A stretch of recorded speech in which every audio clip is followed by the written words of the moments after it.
There we are. Hello, everyone. We switch us over here. Ta-da! Here I am. Yes, you were expecting someone else tonight, but guess what? It's me. I'm Iggy. I have just changed colors. It's very convenient. And I'm going to correct everyone's pronunciation and be over in Canada with three... Okay, I'm not going to continue that joke there. All right. Otherwise, Iggy is going to come in here and start doing something. So, today I'm going to do something a little bit differently. First, I'm going to turn myself down because my mic just jumped drastically and I don't even know why. Second, we're going to be doing something that I've been playing a little bit of. We're going to be doing Subnautica. I've been monkeying around with this game a while. I keep playing it basically every other year, and I'm kind of doing my, what would that be, semi-annual, biannual, one or the other. And I figured I was going to do something a little different tonight, though. I do have a playtime with quite a few hours sunk into here, as you can see. But I figured tonight we're going to do something a little different. I want to do a little bit of a challenge run. We are going to be trying a hardcore run. This is the version where you've got one life and there are no oxygen alerts. So it's going to be very interesting. I'll dive into very briefly what this game is about, but before I do, how is our audio? Are we too loud? Are we too quiet? It looks like the game is a little too quiet. Let me bump it up and see if I don't deafen everybody. Okay, how about this? Are we sounding good here? Maybe a little too loud. Okay. Just keep me updated on how the sound is sounding there. So, quick thing about this game. This game is called Subnautica. It came out a while ago. Kind of a open world survival crafting, eat food and build things and try not to die thing. The big gimmick being that almost all the game is completely underwater. So it has a very different take on the whole thing. Obviously, there will be a bit of a content warning here. For those of you with thalassophobia, which is the fear of deep water and the things that lurk in there, this might not be the game for you, because there will be a lot of swimming, there will be a lot of dark water, and spoilers, there may or may not be monsters out here. Well, I say monsters, really it's more like just the creatures that are already living here that we are intruding on their habitat, and in fact part of the game is learning their habits and how to get around them. But, despite all that, I can totally understand if this isn't everyone's cup of tea, So, yeah, we're gonna be doing that. Oh, hello, Meta. I mean, if you want to jump into voice chat, that's fine. If you don't want to, that's also fine. If you do jump into voice chat, I'm not sure that's going to work because it seems like OBS is being funny about microphones and volumes and such. Yeah, let me bring the game down a little bit farther here. But yes, so for those of you with thalassophobia, fear of deep water, again, I'm sorry about that. Just let me know in chat so that maybe we'll, do something different next time. I honestly don't know if we will do something different next time. This could just be a one-off. But with all that out of the way, let's get started here.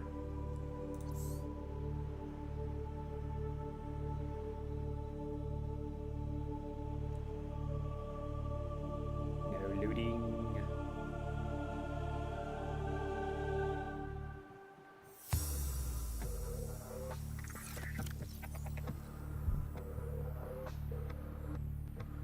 Oh, hi. Just in time. Attention. Hull failure imminent. All personnel abandon ship.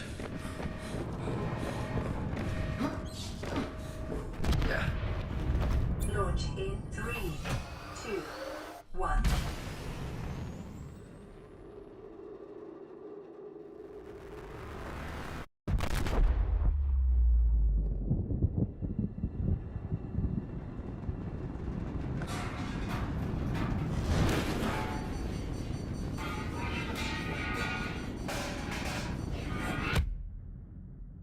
Bonk.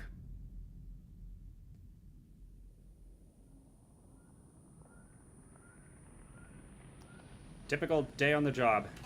You're in the future, you're on your spaceship, everything explodes, and now it's on fire.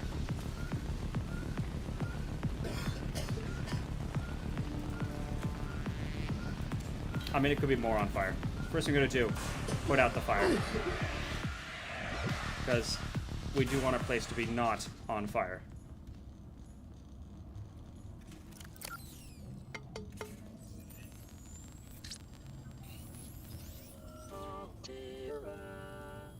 Oh, that's You interesting. have It's not. suffered minor Oh, head there's the trauma. volume. This is considered an optimal outcome. This PDA has now rebooted in emergency mode with one directive: to keep you alive on an alien world. Please refer to the databank for detailed survival advice. Good luck. Okay, so yes, to quickly explain the game, you just got all of the intro we got. We were in the future, we were on a spaceship, the spaceship went kablooey, and, now we're here.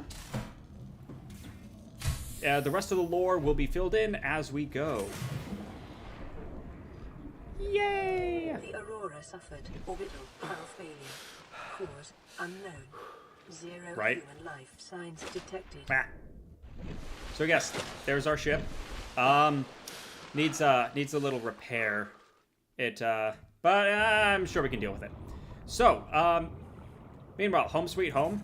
Here's our little life pod. It's a little broken. Very broken. But we have our fabricator. We have a little bit of storage. So first thing we're gonna do is we're gonna drop some stuff off. We got a little bit of water and food, but we are gonna also work on that. Now, the other thing I've done with this game, spoiler warning, this is not, in fact, a regular game. I have installed mods. We're in the future. We have things like a map. We have, list of all the things we did. That's okay. I'm going to try to tutorialize as we go, but I'm also going to be playing a little loose and... Why is there a whole fish up here? You guys are deep ocean. Where are we? Wait a second. Are we on the edge of... Okay, couple questions at a time. To finish my thought, I'm going to try to tutorialize a little bit as we go. Just mention, things to do and so on. But I'm also going to be going a little fast, because I figure it's probably going to be a one-shot. So if you have any questions, please pop up in chat. Let me know. I'll try to answer them. Come here. But yes, so to try to give a quick explanation, obviously we're on an alien planet. Things have gone a little bit kablooey. We're trying to survive in the meantime. We're going to be grabbing a whole ton of materials and other things to try to survive. And the first thing we're going to need to do is keep very, very close eye on our oxygen meter.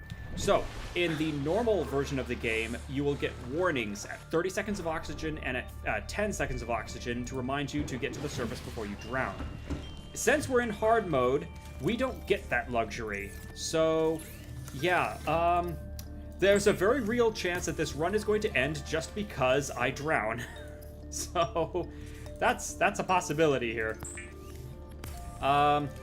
But yes, in the meantime, we're going to be using our fabricator here. Organisms, while disposing of the skeletal structure, bodily fluids, and internal organs, thus rendering them safe for human consumption. It is common for those accustomed to synthetic foods to be repulsed by eating an animal carcass. Remember that humans survived this way for millennia. You can too. I mean, yeah. To be fair, it is very nice. It's a useful feature. Let's see, what else do we need? Oh, shoot, I need the other thing. Oh, no. So, first thing I'm going to be doing is building some basic tools. I mean, obviously, also going to be cooking as we go. Because food will go bad, so I kind of have to eat it on the spot. I can see it restoring, my food and water down here. I've also got my health, which is very slowly regenerating, but get there. Let's see, we also have some equipment. Here's my... Wait, what do I need? Wait, you need the rubber for... That's right, you can grab the seed pod without it. Okay. Now, the other thing I did is mod I'm running does a couple things. One is it adds a map. Another thing is that it allows for more efficient crafting.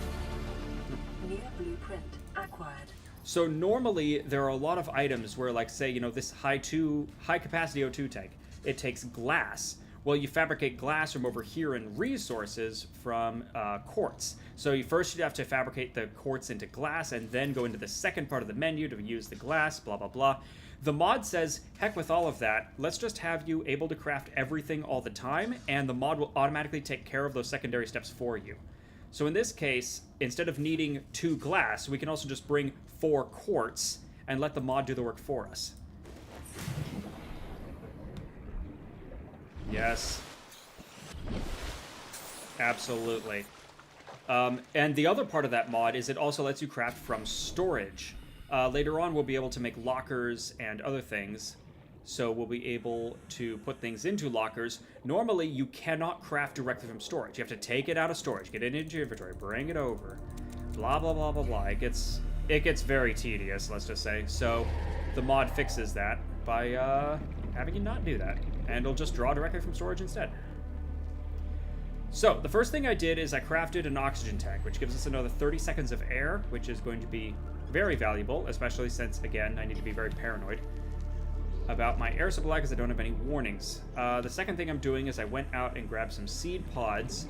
Those will be used to craft rubber and a lubricant, which is also going to be used. I'm also looking around for any little resource nodes. There's these limestone outcroppings which look the exact same color as everything else around it, which is very annoying. Ah, here we are. And that can give us titanium or copper. We also have our quartz deposits around here. So we're going to be grabbing some of that. Here, let me just head back really fast and make some things, because I think now I can make some fins so I can move faster.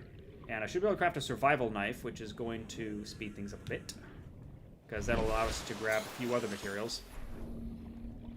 And can also kind of be used to ward off predators, but not really. That's something I like about this game. Spoiler warning, you don't really get a gun or, like, any, like, major offense. Well, yeah, but they're not... Yeah, we're not talking, like, you know, shotgun, assault rifle, laser rifle, blah, blah, blah. Like, no, no, no. Lubricant is essential in construction of vehicles and power plants. Yeah, and then they, like, you know, blow him off, like, ah, this guy's worthless. Then it's like, oh, no, this guy's actually super useful. Like, The fabricator draws from available data to provide environment-appropriate equipment using locally available materials. For your safety, this setting cannot be overridden. Weapons were removed from standard survival blueprints following the massacre on Abraxas Prime. The knife remains the only exception. okay, The so, tech got a can couple be things here. used to synthesize blueprints from salvage technology and to record alien biological data. Alright, drop some things off. So, just made some fins so I can move faster underwater. I made myself a survival knife so we can cut up a few things. And I also made a scanner. The scanner is an incredibly humble tool that is incredibly valuable because it lets you, well, scan things. This can give you hints about things. This can put things onto your map. This...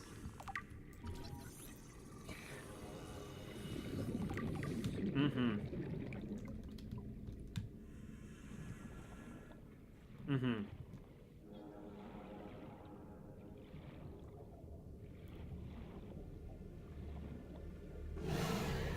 Like these guys. Ow! Yeah, for example... Mm-hmm. Yeah, these are little bitey boys. Ow! Case in point. Yeah, they obviously can be a little little assertive there, but, we're on an alien planet. It doesn't have to make sense. However, they are going to have some very useful functions here in a bit, because they are capable of more than just the normal things, and... okay, yeah, let me just spoil that right now. So it turns out, stalkers' teeth, they tend to bite on things, in particular metal. They are incredibly attracted to our metal salvage from our ship, so we can use that to distract them. Like, if you throw metal salvage, they'll typically ignore you and go for the salvage. Not only that, they have a chance to drop their tooth, which is actually... may have unexpected applications. Utilizing alien resources is a proven survival strategy. I'm trying not to talk while the PDA is going. Sorry, go ahead.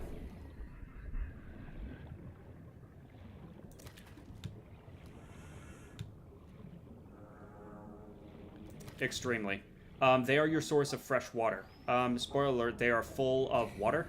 Like, you know, purified water. So instead of cooking them, we're going to do something different. And this is where I really need a flashlight, but I don't think I have the copper for it right now. Not a whole lot you can do at night until you get a flashlight or some other way. But so, instead of cooking our bladderfish, we're going to make water out of it. By the way, can anyone hear Meta? Is he muted? Oh, shoot, I think Discord audio is muted. Hang on. Meta, try talking again. Testing. Hello. Oh my gosh, I think you've been muted this entire time. Hooray. And I also need to turn you down a bit. Okay, try talking again.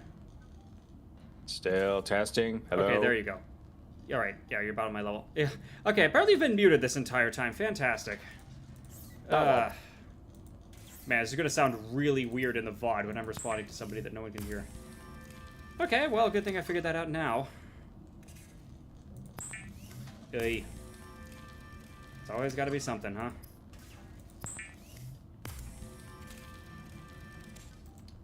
The bladderfish, I forget if you're extracting the water stored in them, or I think actually you're just literally using their skin as a water filter. It might be bit of column A, bit of column B. Okay, so that's starting to fill up a little bit. Oh yeah, scanner. The other important thing about the scanner is we can start scanning the wrecks and the little dropped off stuff. Which is how we're going to get additional blueprints, which is how we can build new things, which is where things start accelerating. Because obviously we're going to need more equipment, we're going to need more of everything else. Scan is how we're going to unlock it. And I cannot... Tip for novices. Anytime the scanner icon appears in your bottom right corner, that means there's something there that's scannable. Like you're looking at something scannable. Well, and more importantly, you should actually scan it. Don't neglect scanning. It's vital. Okay, I'm also going to use the knife to grab some table coral. That will be used for computer chips here in a bit. I probably took too many right now. That's the problem with your starting pod, is it has very little storage. Now, the other thing we're going to have to do is try and get some sulfur here in a minute. We are going to need sulfur to build the repair tool to get everything up and running on our pod. The problem is sulfur is gotten in a very dangerous method. Oh, keep it. Another one where scanning provides some interesting, well, in that case, not like useful insights, but some interesting insights. It gives so I love this game. insight. So much focused on ecology. Oh, very much so. Yeah, this is very much a thinking kind of game of you learn your creatures, you learn how to deal with them. You learn, say, for example, that brain coral gives oxygen, and in fact it gives you oxygen faster than it depletes, so you can just sit on top of brain coral to refill your entire meter. Very useful. I need to listen here. I'm listening for a sound cue.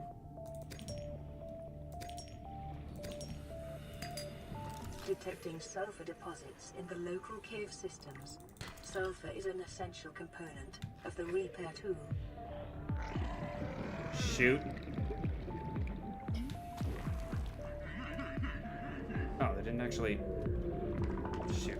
I should not be doing this at night. I can't see where I'm going. I'm going to get lost in there.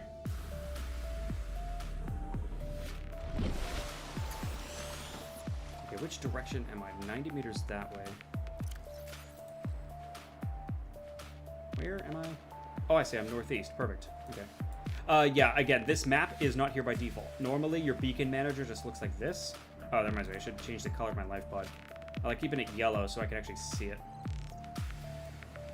And our PDA is reminding us of a couple new recipes we got. That's okay.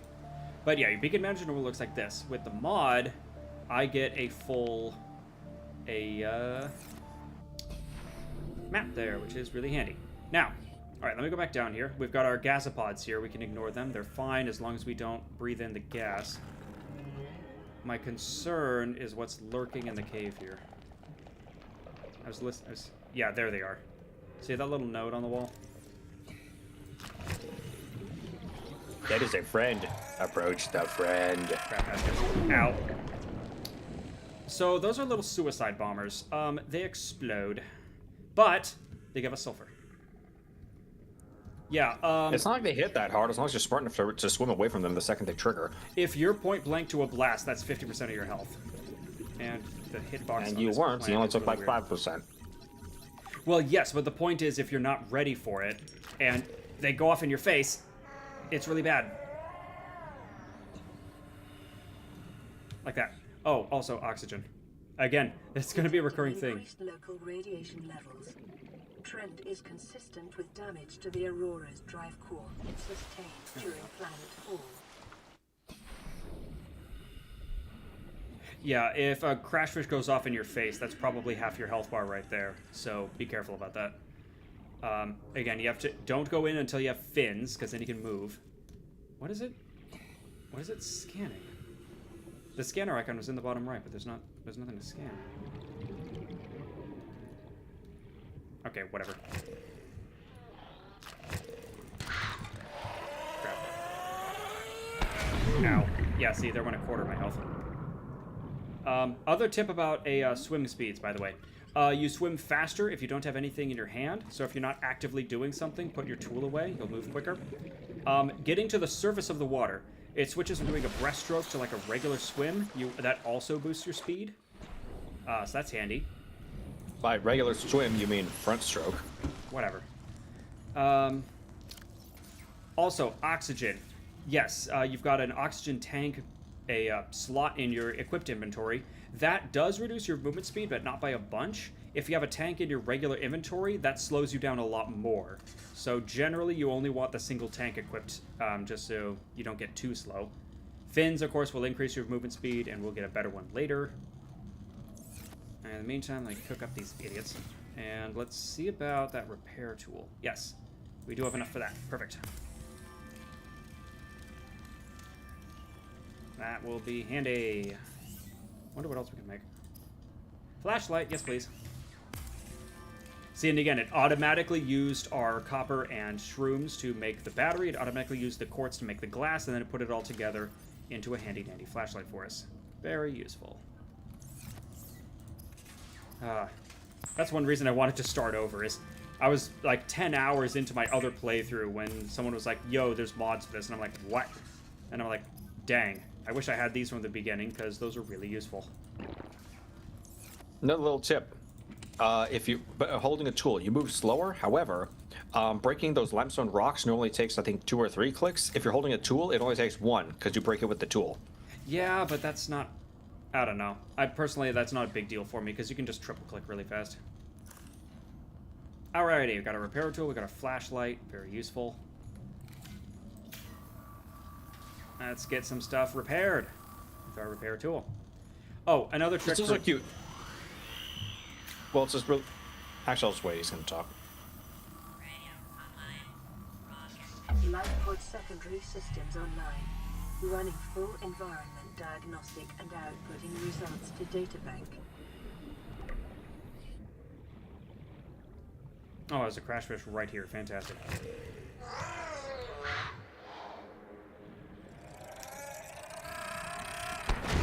Ow. You were saying, Meta?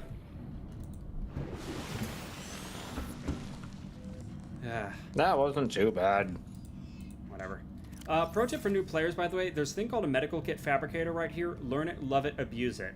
This will generate a medical kit every certain amount of in-game hours or something.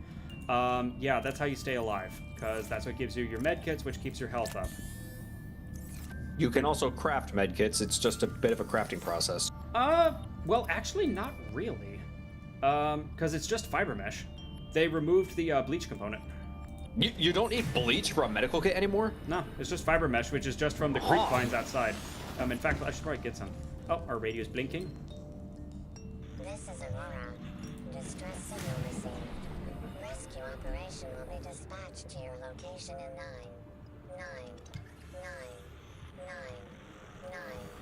hours.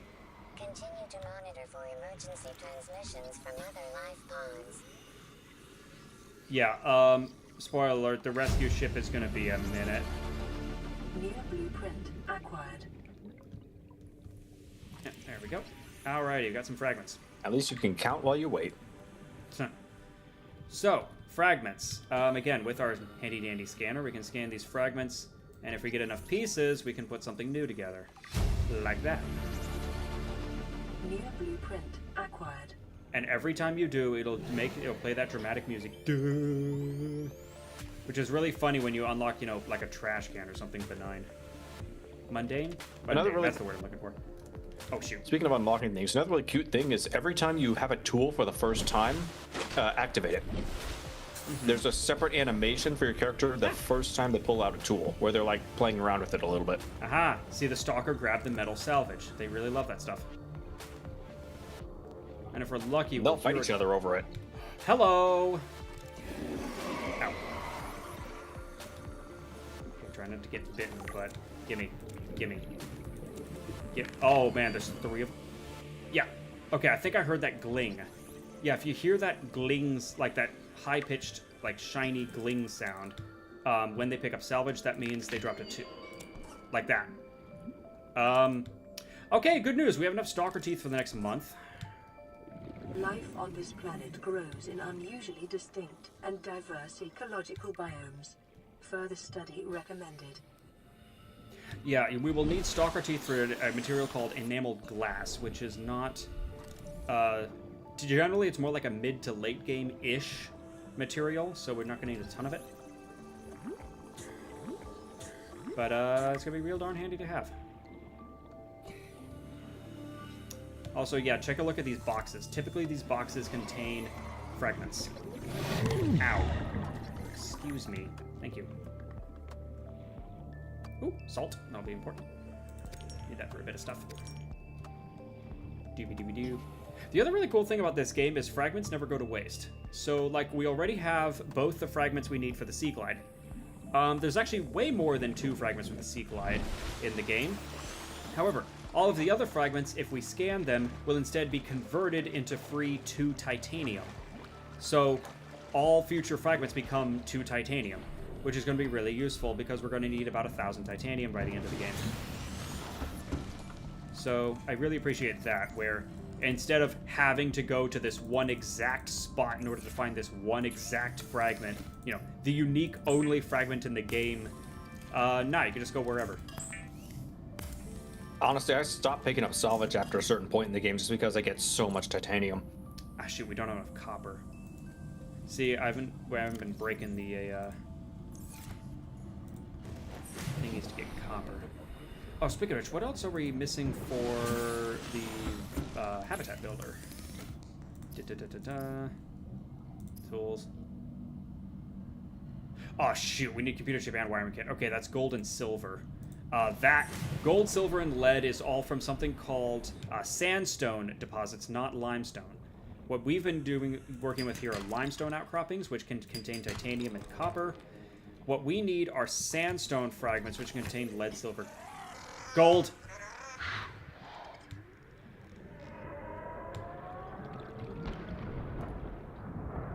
You get really good at listening for crash fish if you play this game long enough. It's kind of the creeper sound, if that makes sense. Oh, beacons. Beacons will be extremely useful later on because we can just put them down and we'll know where we are.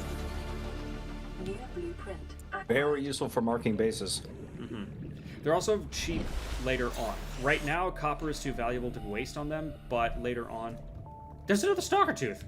Okay, I'm sorry. I'm cutting myself off from stalker tooth. We have way too many right now. I was going to say, you're running out of inventory real fast. Well, I mean, it can always build lockers, worst case, but it's just... I don't know. I don't like building lockers. It feels wasteful. So we're going to need more copper. We're going to need more silver. We're going to need more gold. Oh, crap, baskets.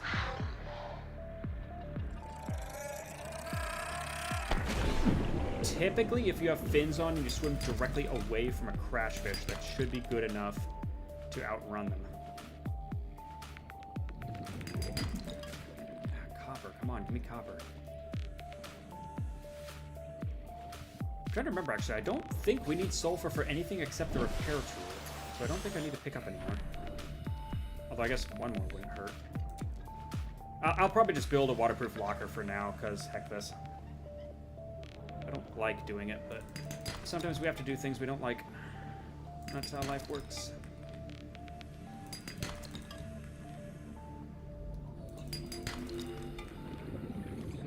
Great, another crash fish.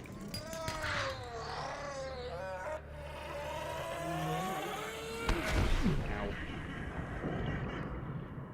Later on, we'll also get faster fins that will help with outrunning those idiots. Oh, crap, baskets.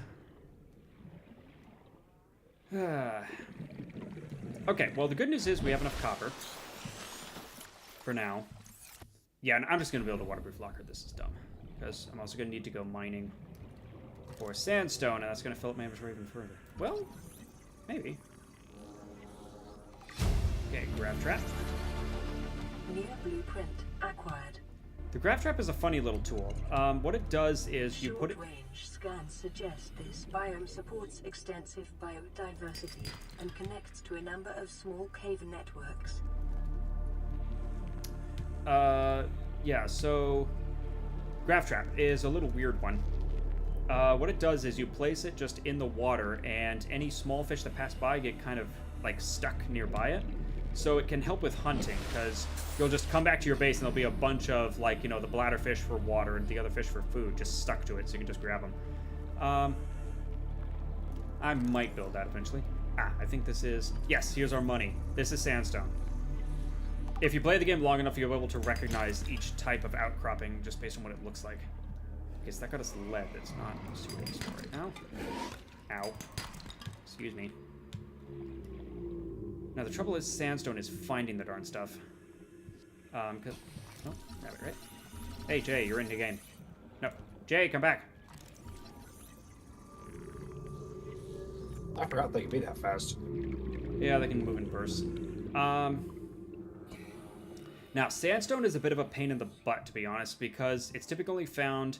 You can't find it in the safe shallows, in your original starting area.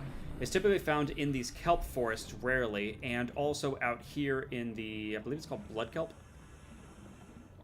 But in both cases, they're not terribly common, so it's a bit of a hide-and-seek thing going on. What is this? Why is there a random bioreactor fragment out here? Ow. Well, whatever. In my experience, the caves in kelp forests can be helpful. But Yeah, you have to know where they are and but the remember caves in where kelp- they are. And they're a pain in the butt. I wonder if I have enough to build a the upgraded oxygen tank by now. Oh, there's another Oh, sand. reef back. You could check them for sandstone. Yeah, but I can also get murdered by a... Kits are an essential component of many habitat modules. I can also get murdered by a tiger plant. I don't want to do that. Although I did discover recently you can, in fact, fight back against the tiger plants. There's a stationary plant in this game called a tiger plant, where if you get too close, it'll start firing quills at you at rapid fire. Very irritating. Turns out if you take your knife to them and cut them enough times, you can just kill them. So that's a bit of sweet revenge there.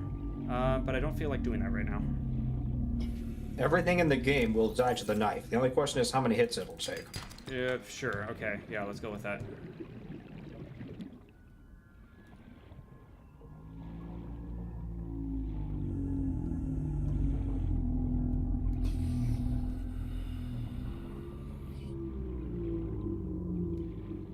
Sandstone. There you are. Gold. Booyah. Okay, I think I'm just missing another silver. That's another thing about this game. You will fill up on lead and gold like nobody's business. Silver will always be in short supply. You will always be running out of silver. Same thing with titanium and quartz. The question is, how much titanium and quartz do you have? The correct answer is always not enough. Shoot, and it's getting dark. See, I'm supposed to, quote, supposed to have the Sea Glide by now, which is another tool that, you know this whole swim speed mechanic I was talking about, where fin go up, you know, tank go down, etc. A Sea Glide ignores all of that, and it just sets your swim speed to really freaking fast. Needless to say, really useful. Oh, shoot. Only problem is keeping the battery charged. Yeah, it doesn't actually burn battery that quickly.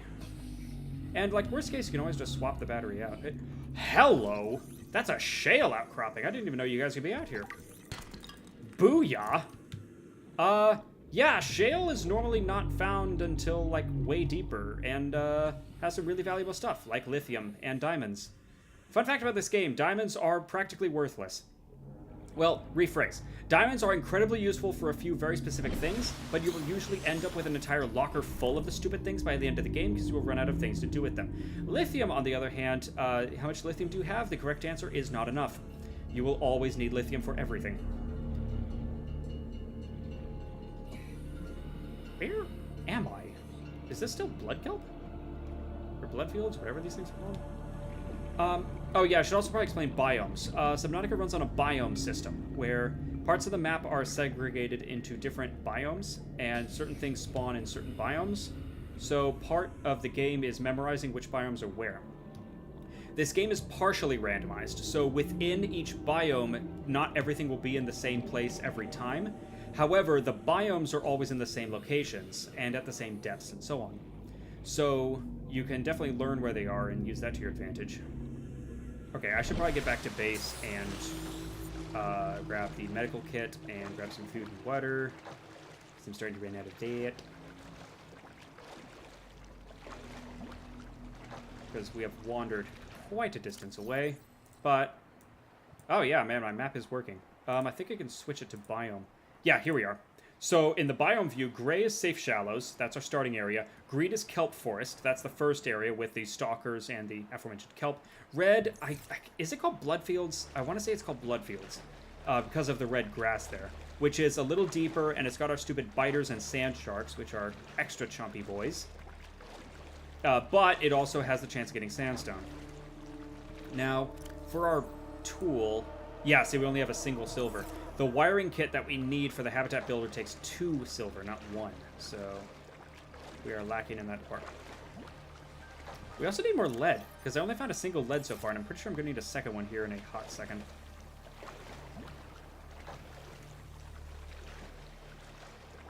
So yeah, for maximized swimming speed, I have my tool away. I'm up on the surface, so should be as fast as I can be right now. I wonder if I should spend the copper to build a sea glide, because that would simplify some problems here. Ooh, and the high-capacity O2 tank as well, if I can squeeze that one in. That's one of the beautiful parts about Subnautica, is it doesn't hold your hand. So the bad news is, for a first-time player, you're going to be horribly lost. You're not going to know what to do, and you're probably going to die a whole bunch. And there's probably going to be certain things, like, you find 10 hours later. It's like, man, I really wish I'd known that 10 hours ago. But on the other side, it's not a linear. Like, it's very non-linear, it's very open, which means you can kind of do it in whatever order you want, which can lead to certain things like, you know, one player building certain items way earlier than the other player, but the other player's like found a totally new biome the first player hasn't even poked their head into yet. Because the main gatekeep in this game is depth. Obviously, you need to head back up for air, and if you get too deep, you're not going to get back up in air in time and you die. We're going to get tools and items that are going to help us, including vehicles that will be able to refill our air, but those vehicles will also be restricted by certain things. So it's kind of about unlocking next tiers of equipment. It's unlocking deeper zones and mapping as you go and just having fun. Okay. By the way, you can use salt to cure fish instead of just cooking them directly, which means they no longer spoil. However, they don't give quite as much food or water when you do, so generally, if you're going to eat them on the spot, don't bother curing them, but it might not hurt to get some cured food later on, just to have it ready to go. The game starts you off, though, with 2 nutrient blocks, which gives you 75 food each, so that's 3/4 of your food bar. So, generally, you've got plenty there. Thank you for that. Alright, what do you got? Receiving pre-recorded distress call, laying back. This is LifePod 3, uploading our coordinates. We're plugging some holes in our emergency sea glide, so if we're late for the rendezvous, don't panic. Also, don't go home without us. Seriously. 3 out. Signal location uploaded to PDA. So here's our radio. The radio will periodically give us new coordinates for life pods, which will then show up on our list over here. And the non-modded version will just be right there. And these are typically your breadcrumbs, because they'll lead you either to new biomes that have new things, or the life pods themselves will have some new tool or something you can grab. So you definitely want to pay attention to that and listen to the radio as you go. I am going to actually be cutting off the radio here in a minute, and I'll explain later when we get there. The sea glide will increase your effective exploration range. For your safety, please pack supplies for long journeys. and stay within 5 kilometers of the nearest life pod or habitat. Okay, I'm going to spend our precious silver here, but I'm going to get a high-capacity O2 tank, which I believe will boost us from 75 air to 135, so that will help. And combined with our new Sea Glide, that will further boost our range here.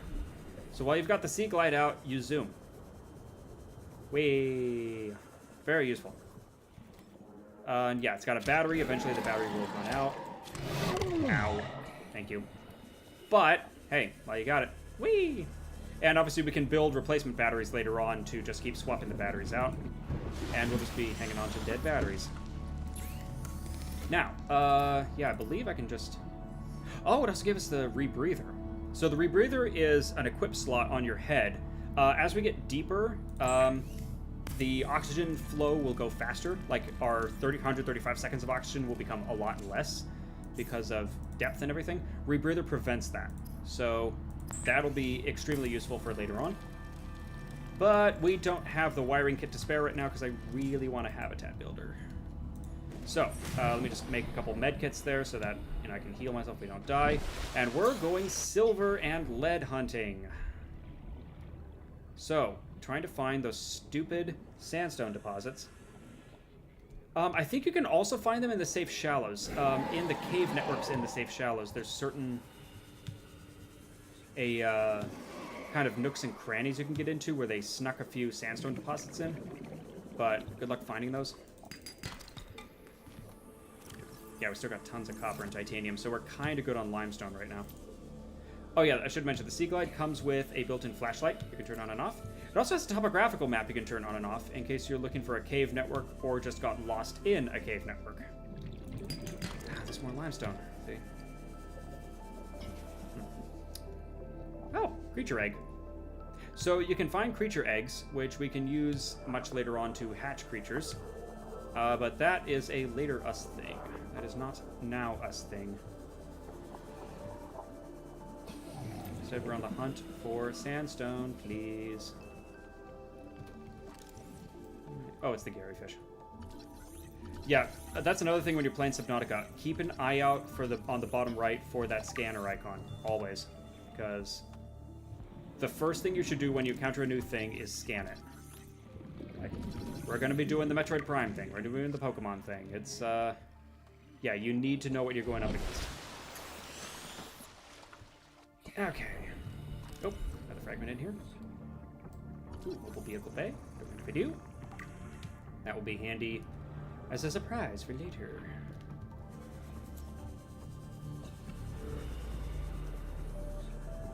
I think the Sea Glide doesn't burn as much power if you turn the light off, and I don't know if that's true, but I do it just in case. Sandstone. Oh, baskets. Excuse me, pardon me, coming through. Yeah, by the way, the other thing about the Sea Glide, it makes dodging crash fish trivial, because you can just outrun them like there's nobody's business. Like it's nobody's business? Like, what's the phrase? Questions for later. Yeah, nobody's business. Mm-hmm. Anyway, let's see what else we got here. What the heck?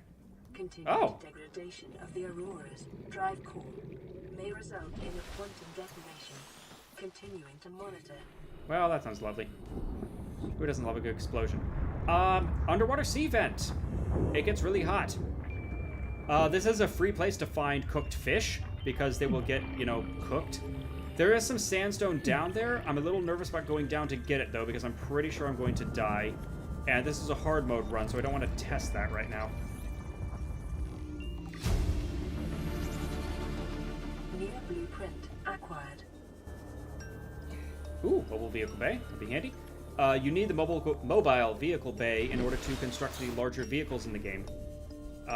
Which, again, will be a future us thing, but for now I'm going to keep focusing on that sandstone, please. Passing 100 meters.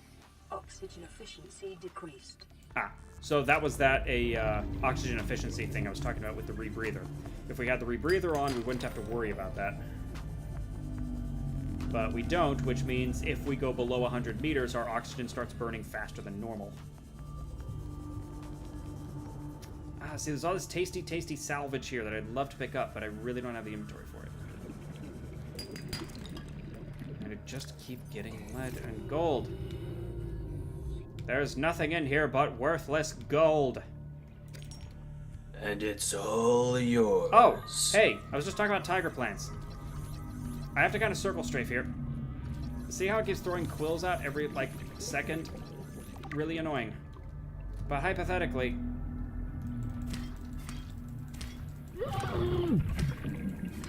Aha! I'm sorry, I have a tough time trying to do Renee Auberjonois' voice. Maybe that'll be the next stream. It'll be a watch party of D Space 9. See how fast we get banned off of Twitch. Who would claim that? Is it whoever owns... Who owns Star Trek right now? Is it Paramount? Oh, shoot, my oxygen. Oh. See, this is why I wanted to do the hard mode thing. I've never done this before, and it's like, man, this is actually... It's actually making me sweat a bit. Okay. I also need to explain our friends the reefbacks. So, these are our gentle giants. Good news, they can't hurt you. Which is good because they're really big. I mean, except for the stupid tiger plants on their back, but that's a separate problem. Ah. However, they also have these barnacles. These are really handy. Game. Thank you. Gimme. Because their barnacles contain stuff. And they're currently mating. Or something. I don't know. Oh, I see. It's another one of the plants on there. They also contain a ton of different plants and so on, so it's great for filling out your scan decks.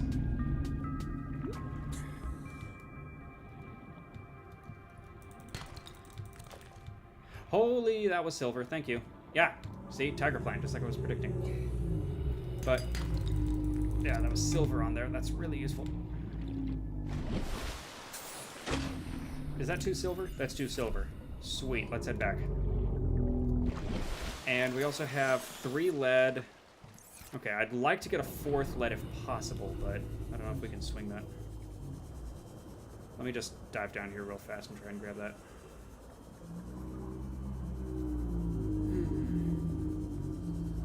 Passing 100 meters. Oxygen efficiency decreased.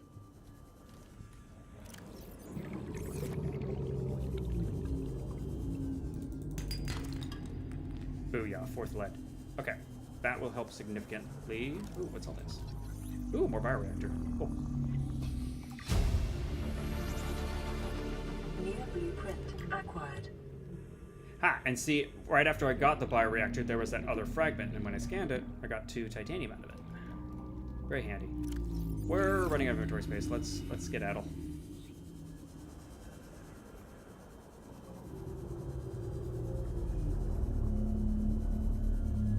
I'm sure Meta is seething over there for me wasting Sea Glide battery, but meh. I'll just make a locker for dead batteries and we'll deal with it later. Those poor batteries, you're murdering them. Meh. I just realized we don't have the propulsion cannon or laser cutter yet. That is a problem for future us, which is swiftly about to become us. Spoiler warning, we are going to want the propulsion cannon for sure, and the laser cutter would be a nice bonus. Both of those will be needed here in a minute.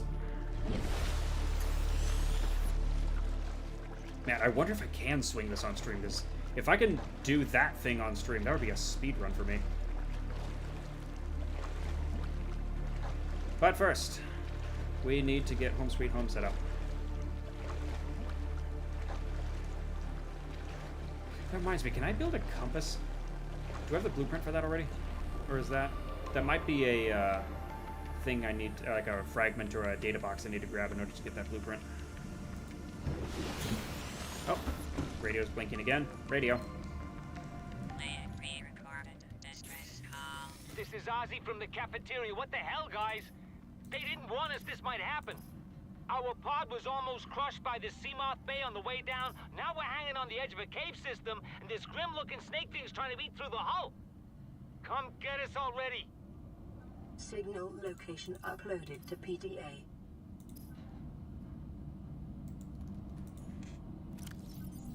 Oh, we're out of mushrooms. Ha! That's funny.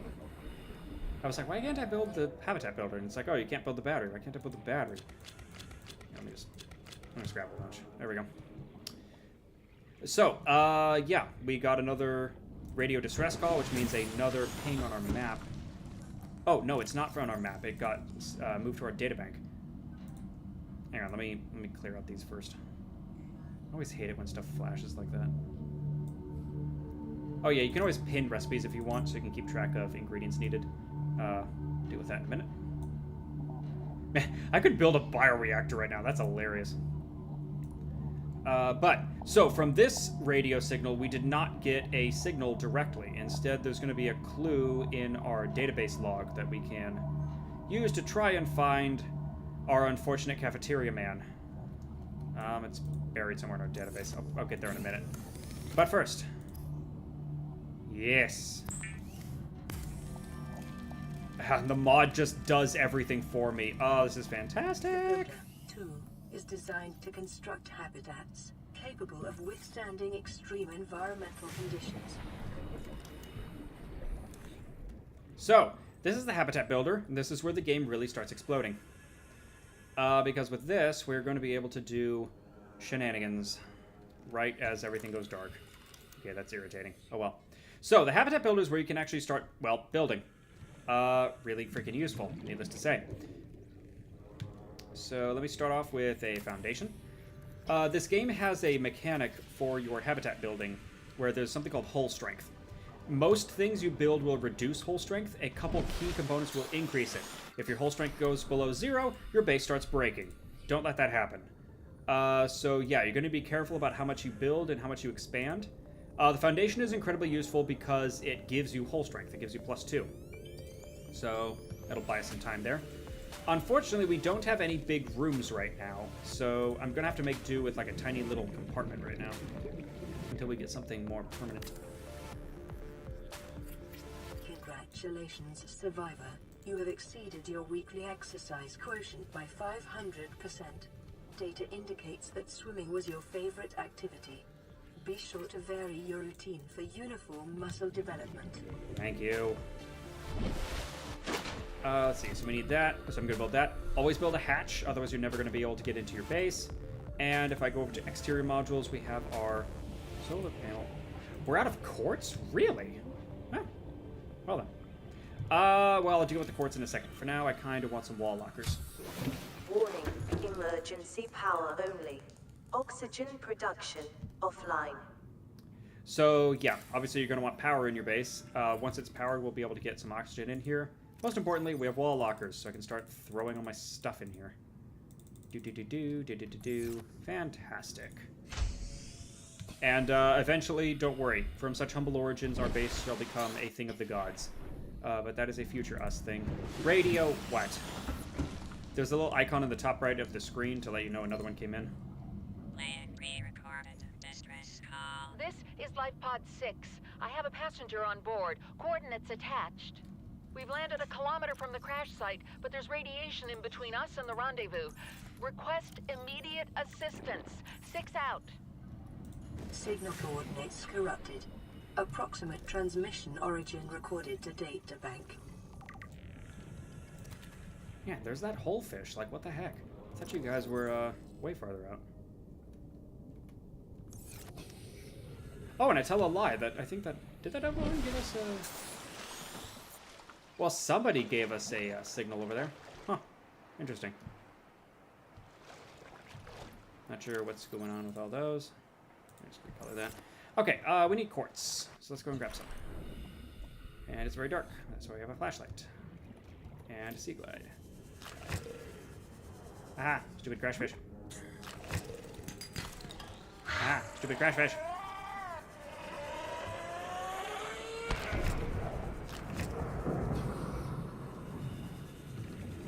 Come on, come out. Thank you. That's the problem with these cave systems down here. It's just clearing out the stupid crash fish every time. Yeah, here's another one. Come on.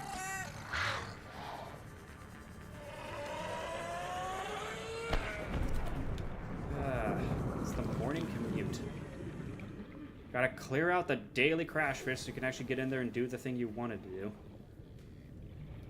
Which is a problem, because that's usually where all the quartz is.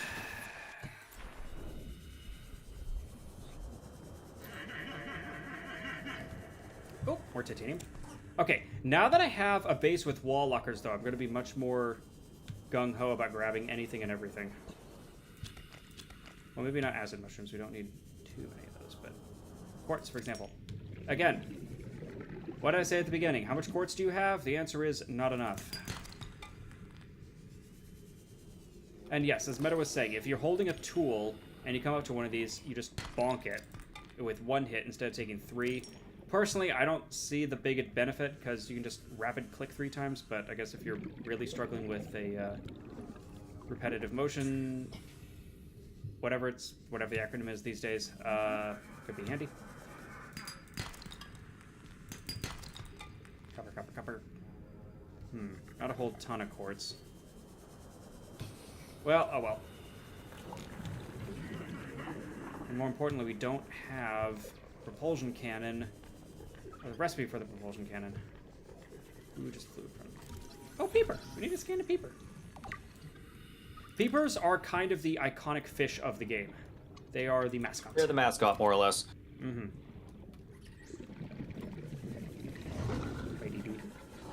Ah, right, I forgot. That's the benefit of the blood fields here, is quartz. They're your source of quartz.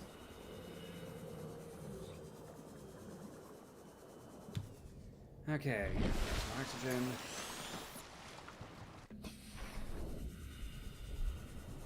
Alright, so now that I've got that, let me go back and let's build a little bit in our base, and then I need to start focusing on finding those wrecks and getting those blueprints, because we're going to need plenty.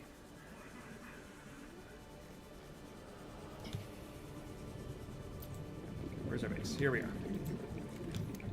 So, as I was saying, exterior module, solar panel. This is going to be your power generation for pretty much all of the game. Because it's completely renewable. It recharges itself at any time during the day, which is very generous. It's very generous with the window on what constitutes day or not, so... And it's otherwise, you just plunk them down and you don't have to worry about them. Gotta love that renewable energy. Very, very useful. Unfortunately, they're not working right now because it's nighttime, so we're still not going to have any power in the base, which is irritating, but oh well. Otherwise, let's try moving in here. What else do we want? I'd like a fabricator down here, and we got plenty of gold, so let's just waste it. And let's see, a medical fabricator would be nice, but I don't think we have the silver ore to spare. It's kind of expensive. We don't need a bioreactor right now. We can't even place it.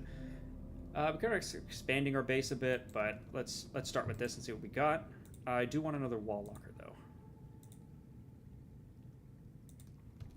Wait, did we actually run out of titanium? You're kidding. Sheesh. There's always something you're running out of. Oh, wait, except I think I have a scrap metal. Yeah. So that's the big thing with metal salvage, is you bring it back to the fabricator and it becomes 4 titanium. So that's one of your big titanium sources throughout the game. It is real handy. I've got to use a flashlight to get into my base right now. Oh, there we go. Power restored. All primary systems online. Good. All right, so the solar panels are coming online. Perfect. Welcome aboard, Captain. Thank you. So, we're getting some power in here. We're getting this. We got our fabricator. Things are looking up. So let me finish moving in.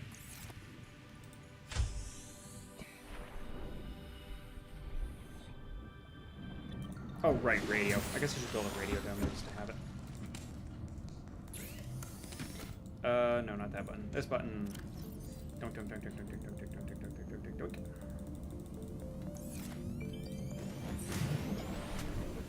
I always like building my first base nearby the escape pod, just so I always know where it is. Your regular bases do not naturally come with a beacon, so you don't normally know where they are. Which is why it's really handy to build them nearby other things. You can also label your lockers. At least the wall lockers. There's also floor lockers, which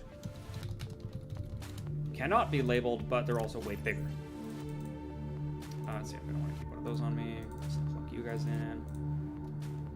Flares are unfortunately kind of worthless in this game.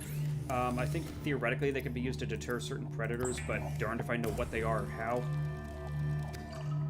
So personally, I wouldn't really bother. We have to cook up the peepers. I'm sorry. You need to be devoured. Need to keep all of our numbers up. Alright, so now that we have all that, now let's start wreck hunting in earnest, because we need to get some blueprints. I want to get that a cannon. We need the propulsion cannon. And fortunately, this is where my mod is to the rescue, because it keeps track of wrecks for me, to a degree. In particular, this one to the south is intriguing.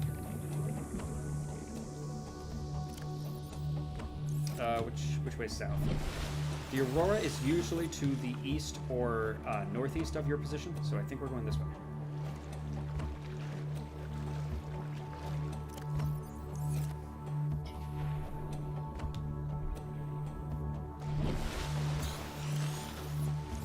Looks vaguely right.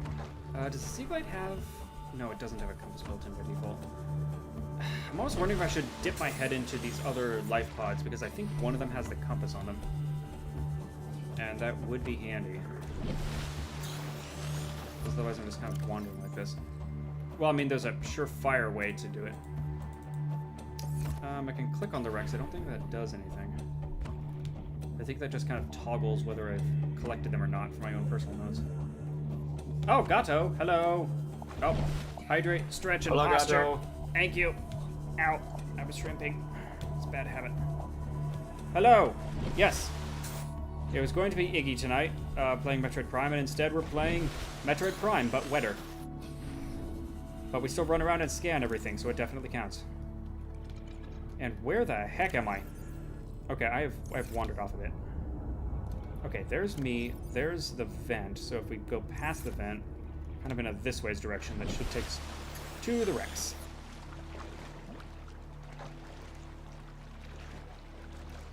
Dominic, could I forward 3 things to you real quick? You mean, like, I mean, you can message me on Discord. Is that what you meant? Because, like, yeah, go for it. What is this? Oh, it's more salvage. Yes, please. Medisign didn't see you. Yeah, he hides. He does that. Up in the corner. Mm-hmm. As that is his usual spot. Alrighty. Ah, there's the wreck. I should mention Rex. So, in this game, obviously, bits of the Aurora fell off. They kind of are split up into small wrecks, which are pretty much only found in the safe shallows and just have, like, little basic things. Then there are the large wrecks. These are your money makers, because they've got everything under the sun. Typically, the deeper wrecks have better stuff. Passing 100 meters. Oxygen efficiency decreased. Thank you. Ooh, if we could get a sea moth, that would be fun, but... New blueprint acquired.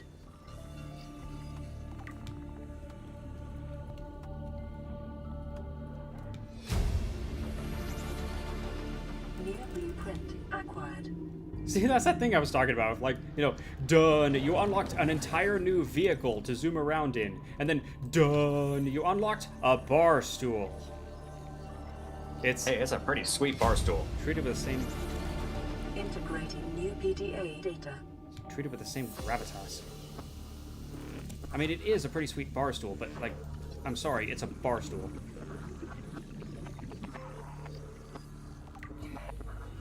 Okay, I'm gonna go for air. Okay, so Sea Moth. Yeah, if we can swing that, that would also be incredibly useful. Sea Moth is your first vehicle. Its big thing is it's going to be a mobile oxygen restoration. So instead of having to come up for air constantly, we can just hop into the Sea Moth, get our meter back up to full, and bing boom, away we go. It's a little expensive, though, and I don't know if we have the components for it right now. Meow, he said with a really weird voice. So, let me focus on this wreck for now, and then we'll try... Well, maybe we can swing it. Oh, we also need the mobile vehicle bay, too. It's going to be a bit of an investment to get into that stuff, is what I'm saying. How's my inventory? Doing good. Filling up on titanium, as I should be. Okay, I think that's about everything around the wreck, so now I'm ready to pop into the wreck itself. Step 1, figure out how the heck you get in. Because each wreck has a different entry point, or points plural. And you gotta start learning where they are. Sometimes, yeah, like see, this is a black door, so you cannot interact with it. There's no laser cutter, there's no opening, there's no nothing. Passing 100 meters. Oxygen efficiency decreased. Please tell me you're not gonna do that every single time. Ah, okay. The most obvious spot, directly up.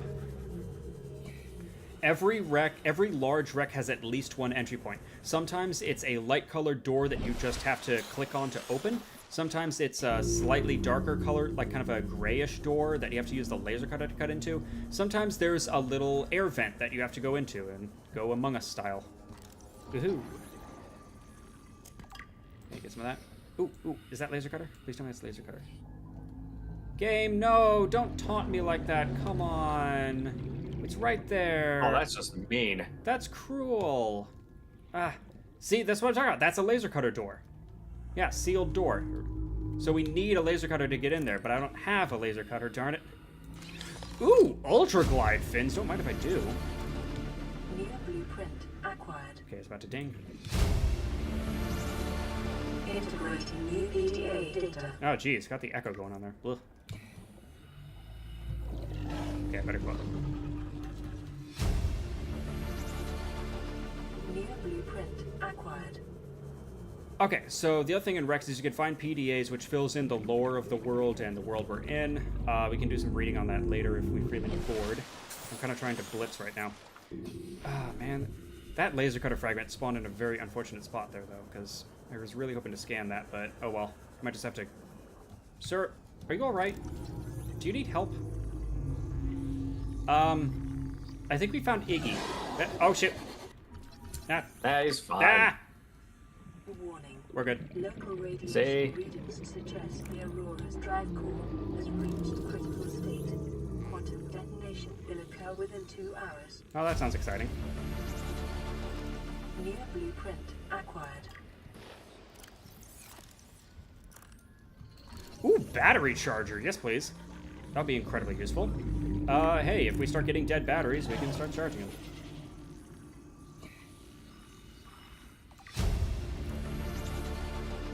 New blueprint acquired. How's our oxygen? We're doing okay for now. Yeah, see, and there's that little vent over there. Right in there that I can go through, but my oxygen is starting to dip. And I still can't scan that fragment. Wah. Ah! Okay, we're gonna go. I'm gonna try to get through that vent. I don't know if I have the O2 for it.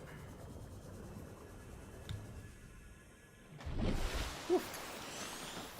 And I definitely want to be topside when that detonation occurs, because that will be a spectacle. Sue doesn't love good violence. Okay. Ow. 100 meters. Oxygen efficiency decreased. Okay, that's a problem if he's puppy guarding that entrance right there. And that is why you bring medical kits with you. Laser cutter fragment, yes please. Oh, I forgot we need 3 of them. I'm kind of out of room. Ooh, propulsion cannon. Okay, we need another one of those. We already have mobile vehicle bay. Oh, I see, and we're behind the sealed door. Perfect. Okay, so we didn't need to cut our way through. We can just grab everything in here. I'm going to skip the mobile vehicle bays, because it's just titanium, and I don't need that right now. Alright, let me see if I can get past Bitey McBiterson up here. Sheesh.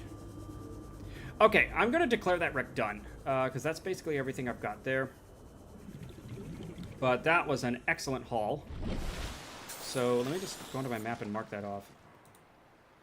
There's another one over there, which we'll get to in a minute. But first, let's head back.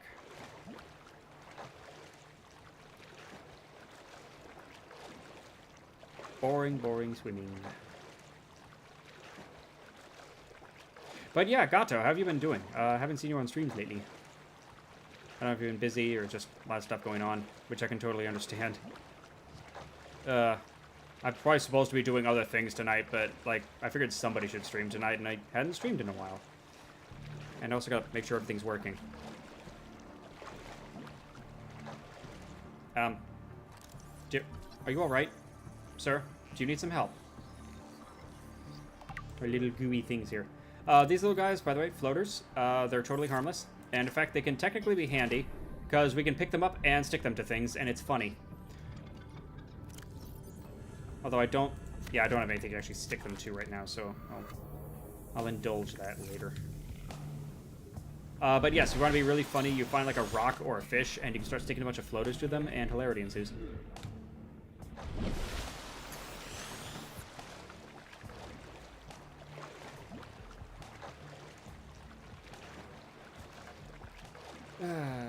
Boring swimming.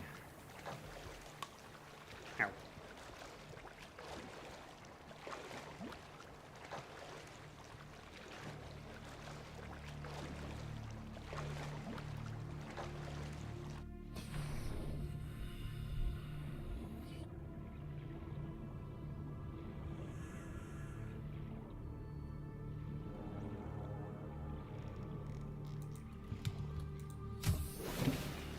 Okie Welcome dokie. aboard, Captain. Thank you. Alrighty. First things, let's get some wall lockers going. You have just as many wall lockers in this game as you do titanium and quartz and silver, which is to say, never enough. Because you want to vomit stuff into here. Bleh. What the? Oh, right, I took the fire extinguisher with me. I forgot about that. We're going to want more of those. In the meantime, let's break these. Oh, I unlocked plasteel ingots. We'll deal with that in a minute. Let's break this salvage down, because, spoiler, metal salvage only has a use as titanium. It also has that use with stalkers that I was mentioning earlier, which you can use it to distract them. Gata, you forgot you weren't registered in Discord? Like, registered? What does that mean? Do you have to, like, is that like an age verification thing going on? They do something? Did Discord do a silly? Because that would be a very Discord thing to do.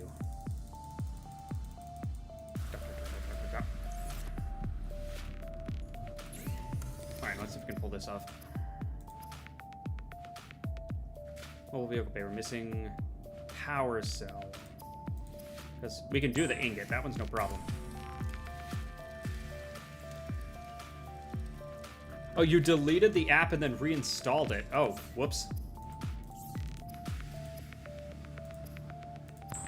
Well, surprise. New blueprint acquired. Oh, there we go. Did we run out of rubber? Really? Okay, well, time to go get more rubber. I should also probably get some spare batteries on me just in case, because, again, this Seamoth is going to need it. Yoink, yoink, yoink, yoink, yoink, yoink, yoink. Thank you.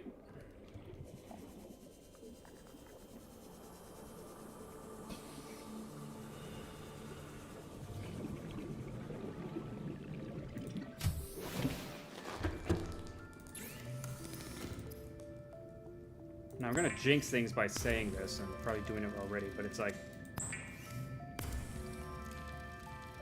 But, like, I will say, like, again, we are on hard mode, so theoretically, if I die, it's just game over right there. So I'm just warning everybody in advance, there is a possibility that will occur. I'll do everything in my power to prevent this, but it is a looming threat. There we go. 2 gifts for your enjoyment, and 1 I want you to forward to Iggy. Ooh! Mystery things going on. Ooh, interesting. Right. Well, thank you. Power cell. Power cell. Booyah. Give me that mobile vehicle, baby.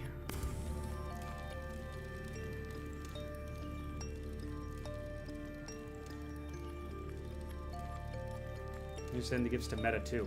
Ooh. I mean, if it's SFW, you can post it on Discord. Although if it's NSFW, sure. Yeah. If it's NSFW, you can also just send them to me. Because, yeah, if it's NSFW, yeah, it would be wise to make it private, but... Okay, now what do I actually need for the Seamoth, and how close am I? Let's see, I need... Let me just... I know I've got the mod, but let me build the materials for it right now, just to say I've got it. See what all we're missing. Because I probably need more quartz. Yep, as it was predicted.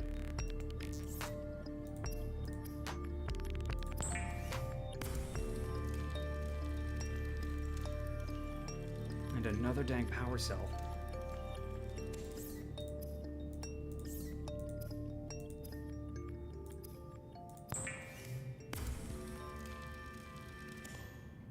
And for that we need more mushrooms.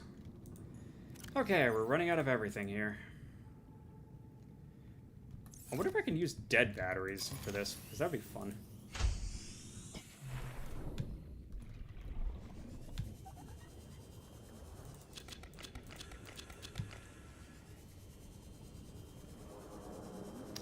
Okay, quartz. Quartz.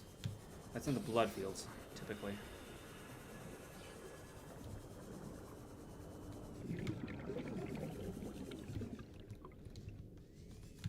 Sorry, just checking for fragments there.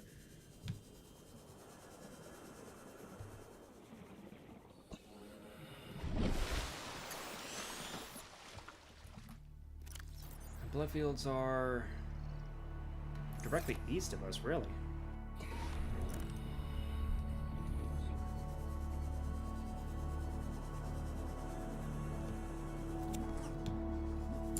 Hello. Yeah, I've been doing all right. Been a very busy last couple of weeks. Going to be a busy few more couple of weeks, but I'm managing. Yeah, it seems like everybody has stuff going on right now. Just a very busy time in everyone's life right now. Come on, quartz. Stop hiding on me. Fine, I'll just steal your bladderfish instead. Hello, that peeper's glowing. Wait, that peeper's glowing. Is there anything around here? Yeah, so glowing peeper typically signifies a different thing, but I thought those things weren't around here. Huh. That's very curious. Oh, spadefish. Come here. And then get eaten. No. Well, you will be eaten in a minute. Oh, more silver. Fantastic. Salvage. Oh. Ooh. Nuclear waste disposal.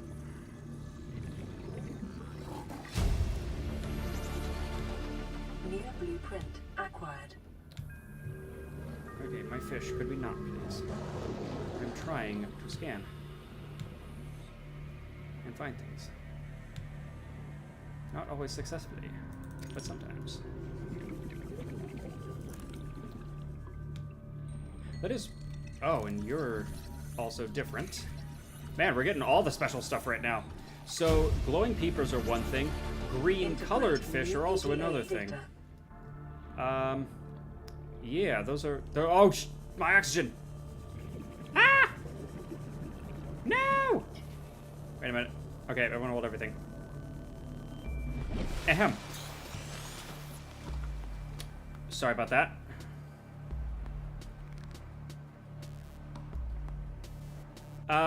Where was I? Right, so the glowing peepers with the enzymes are indicating of, again, that's part of the lore going on here. They're carrying certain enzymes that will be revealed in due course. The guys with green are infected with something, and that will also be revealed in due time. I'm actually curious. I'm going to try running the battery out and see if I can use 2 dead batteries to make a power cell. Because that would be funny. Actually, no. The battery I want to replace is in the scanner, because that's starting to run out of it.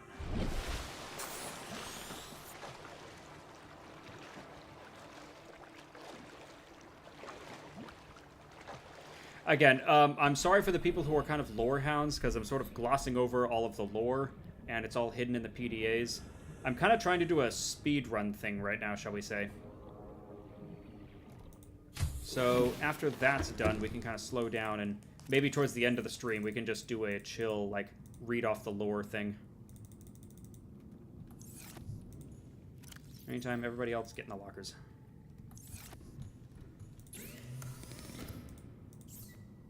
Yep.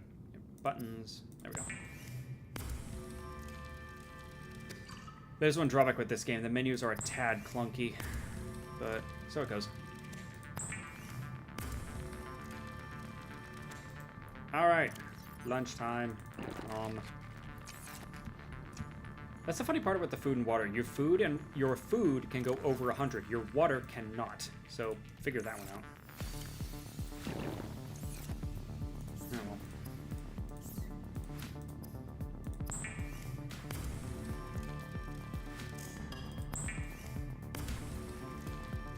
Lore is greater than actually a speculative evolution exercise. Well, to be fair, though, there is a lot of, like, kind of... I mean, it's probably not accurate ecology, but at least there's a nod to ecology in this game.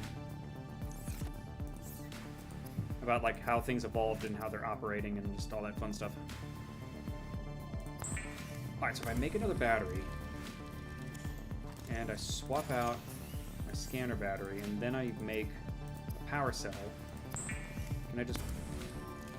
Yeah, it uses the dead batteries. Ah, little optimization strat. Oh, you meant that as an arrow. I'm sorry. Yes.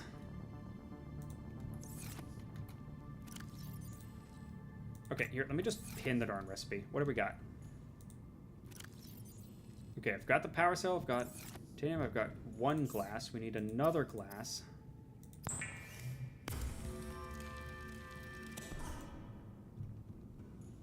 Yeah, no, there's so much, like, thought into the creature design. There's so much thought into, like, how they're operating and who they're hunting and why. And again, just messing around with them. This is definitely a game for the lore hounds. I will heartily encourage that, and I'm sorry I am not doing it justice right now. I am a man on a mission. A dragon on a mission, as it were. So, mobile vehicle bay.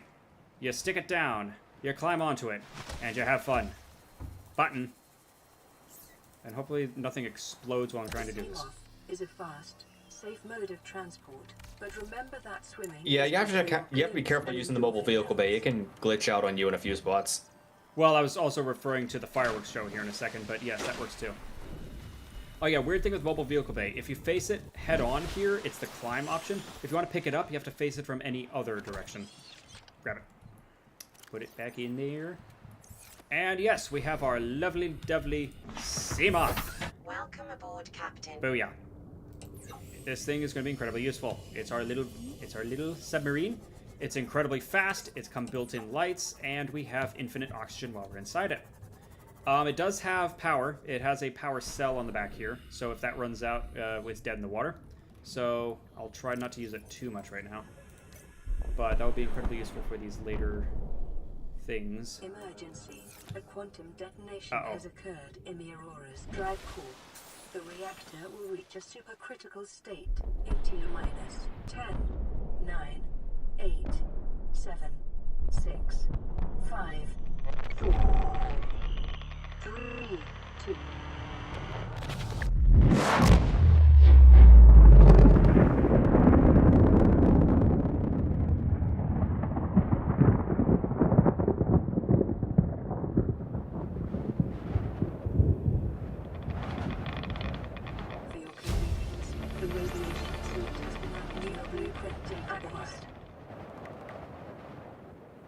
I'm sure it's fine. Okay, that's what I was waiting for. Welcome aboard. So, yeah, our ship exploded. Darn. And, oh shit! It's totally fine. It's fiber mesh. It'll help the economy. That is how they'd spin it, isn't it? Anyway. BRB fiber mesh getting 1, 2, 3, 4. 2 creep vine gives 1 fiber mesh, so you need 4 of it to get 2.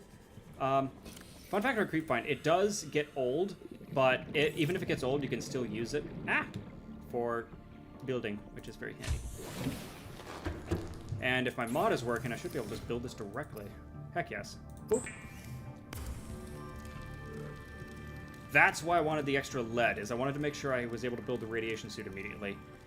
So the area around the Aurora has now become irradiated. So if we're not wearing all 3 pieces of this rad suit, our health goes down over time, which leads to bad things. Don't let that happen. We can now retire the mobile vehicle bay. We no longer need that for the moment, because we have our handy Seamoth. Now, our next step is going to be getting in there, because I want to get into the Aurora, hopefully by the end of the stream here. But for that, we're going to absolutely need the propulsion cannon, and having the laser cutter would also be very useful. So let's see if we can get that. I was asking, you're trying to speedrun this? If you're going to the surface points of interest to scan stuff directly, you could just swim to the Aurora without a sea moth. You can swim to Aurora without a sea moth. You can't do it without a rad suit now. Again, yes, gotcha, you are correct. I could also speedrun going to the 2 islands. So there are 2 islands in this game. And yes, going into those has tons of resources and things. I forgot the word. Blueprint, that's the word. There's tons of stuff there. My priority right now is trying to repair the Aurora. So, yes, you are correct that there's tons of stuff to grab there, but right now I am laser focused on getting the Aurora done. Because fun fact about the radiation around the Aurora, it will only continue as long as the drive core is damaged. If we can get inside, get to the core of the Aurora, and repair it, the radiation will diminish over time. And eventually, we'll no longer need the rad suit ever, which will be very useful. Okay, someone's chomping on me. Let me visit one of these, because I think somebody's got a compass around here, which would also be handy just for my own OCD's sake. Excuse me, anyone home? Ladderfish, thank you. Yes, I knew it. New blueprint. Integrating new PDA data. Integrating new PDA data. And then all that happens. This game has a tendency to get a little noisy at times. What else we got? Sure, I could use the titanium. And what do we need for... Actually, wait, let me get inside the Seamoth first. There we go. Fun fact about your Seamoth, by the way, it has a health bar. That health bar can go to 0. If it goes to 0, we all cry, because that means we need to make a new one.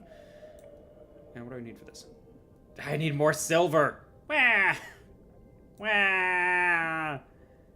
Never enough silver. It's always the silver. Ugh. Okay, heck with this. See, this is why I'm okay with using this kind of map mod, because I'm sick of... There are resources online for maps and, you know, where to find certain things and all that, but, like, heck with this. I've played this game enough times, I just want to run. Oh, there's more blood fields, though, and that means possibly more silver, like that sandstone right over there. Oh, no you don't, no you don't, no you don't. No, go away. Yeah, fun fact about the Seamoth, it does not come with any defenses built in, so... You can build defenses for it later, but that's a later you thing. Here, I'm just gonna... No, wait, there's stalkers in here. They're gonna bite it as well. Okay, I need to park over here. Somewhere where hopefully nobody's going at it. Okay? Okay. Except a free dive.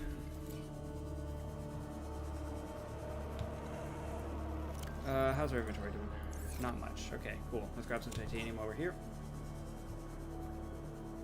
Is this that's a creature egg. Creature eggs have an annoying habit of looking like actually useful things, and unfortunately creature eggs don't really do anything for us. We cannot cook them. We can hatch them eventually, but it's more of a decorative thing than an actual function. I'm just gonna burst that bubble right there.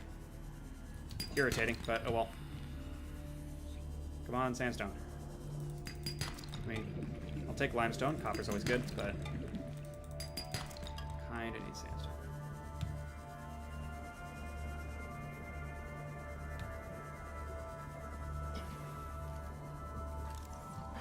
Yo, laser cutter, thank you. Ow. Dang tiger plant. And oh, our Seamoth is the wrong color.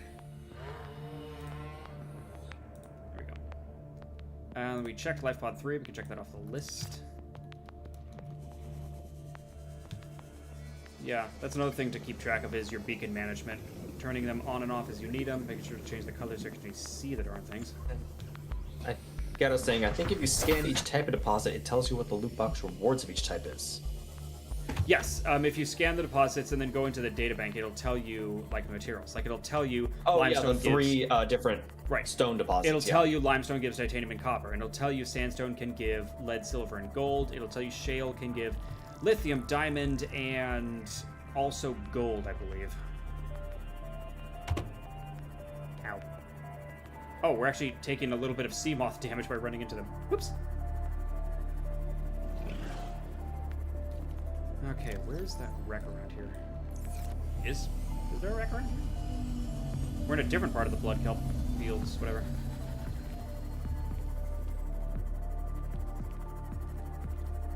Hello.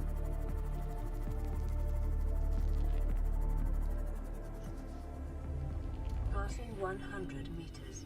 Oxygen efficiency decreased.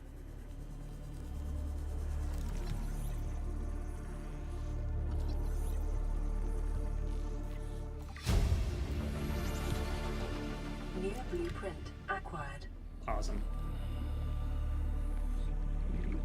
I don't think we can build a scanner room right now, but if we could, that would be very handy, because that will also speed things up. The scanner room will send out pulses that will look for stuff around you. You can tell it what to look for. It'll give little pings, so you know approximately where to go looking. If we can get a certain upgrade for it, it'll also transmit it directly to your HUD, which is extremely useful. Heck yes, second silver. Oh, yeah, and I better switch to the repair tool. Another thing game doesn't tell you, if your Seamoth is damaged, use the repair tool on it. That's how you fix it. It doesn't tell you up front, and it sounds like a no-duh thing, but you'd be shocked how many players don't realize that until after the Seamoth has exploded. So, don't be that player. What do we got? Propulsion cannon, thank you! New blueprint acquired. And battery chargers. Oh, You always do like pushing things away from you. New blueprint acquired. I like pushing things under me. Mm-hmm. Oh, Gato is guiding the raid already. Burst spring? I can't say I know that. I don't think we can actually raid is the problem. Or, wait, maybe we can? New blueprint. Maybe that's something you do from the mod view instead of, like, regular chat view. Maybe that was the issue we were running into. Preparing the day's water ration ahead of time will help ensure against dehydration and eventual death. Wow. Okay, that's everything we needed. Fantastic. Let's get the heck out of here. Well, rephrase. That was all the blueprints we needed. How do we actually build these darn things? Okay, the battery charger would be nice, but I'm going to make Meta cry, and I'm going to ignore it for now. Scanner room? No! Scanner room? Oh! Wow, that's way simpler than I thought. Yeah, we can build one of those. Yeah, I've got all the upgrades. The problem is, the way to get the scanner room on your HUD requires something called magnetite, which is in the jelly shroom caves, which is a little deep for us right now. Although, if we want a laser cutter, we're gonna have to go down there. Oh, you do need cave sulfur. Huh.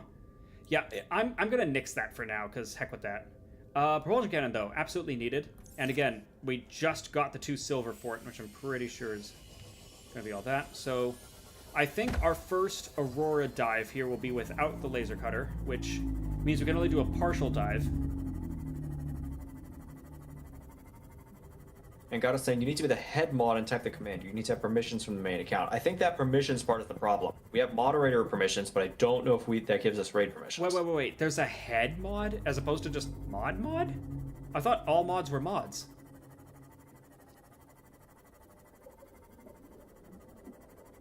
Too deep. Why don't you make an air tube?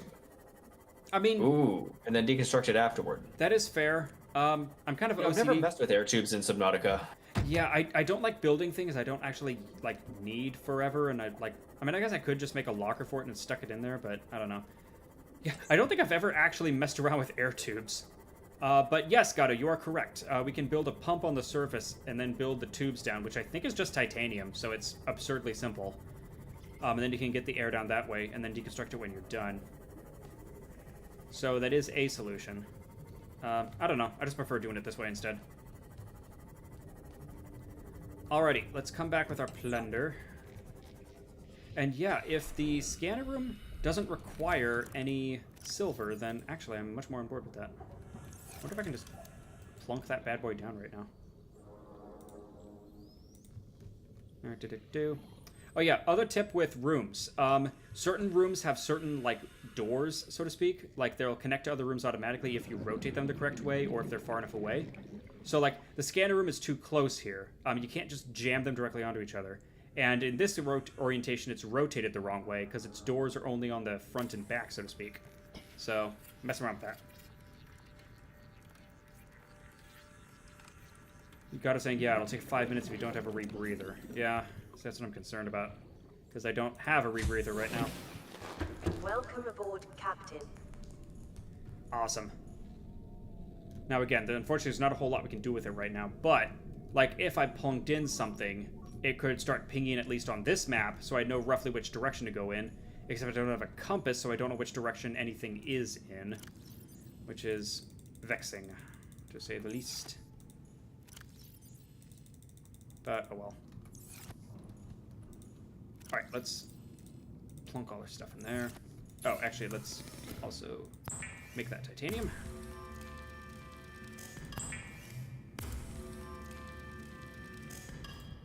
One minor annoyance with this game about pinning recipes is that they don't automatically unpin, and you can't pin and unpin recipes from the Habitat Builder menu. You have to go into here.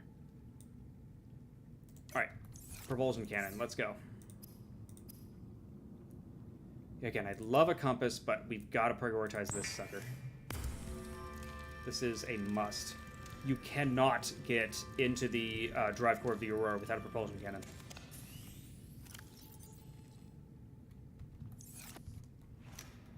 Gotta tell you, you're watching this guy plays now through radiation isn't over. Despite repairing the core, he has the rebreather, but he doesn't take off the radiation suit.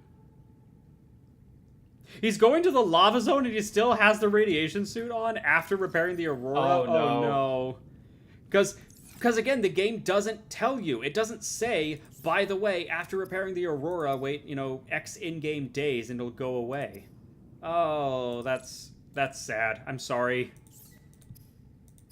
Because that's on this other playthrough I'm watching. You know, it's with this person who's playing it for the very first time. And again, they're doing these very stupid things. And I'm like, why are they doing it that way? That's so dumb. Oh, wait. The game never tells you otherwise.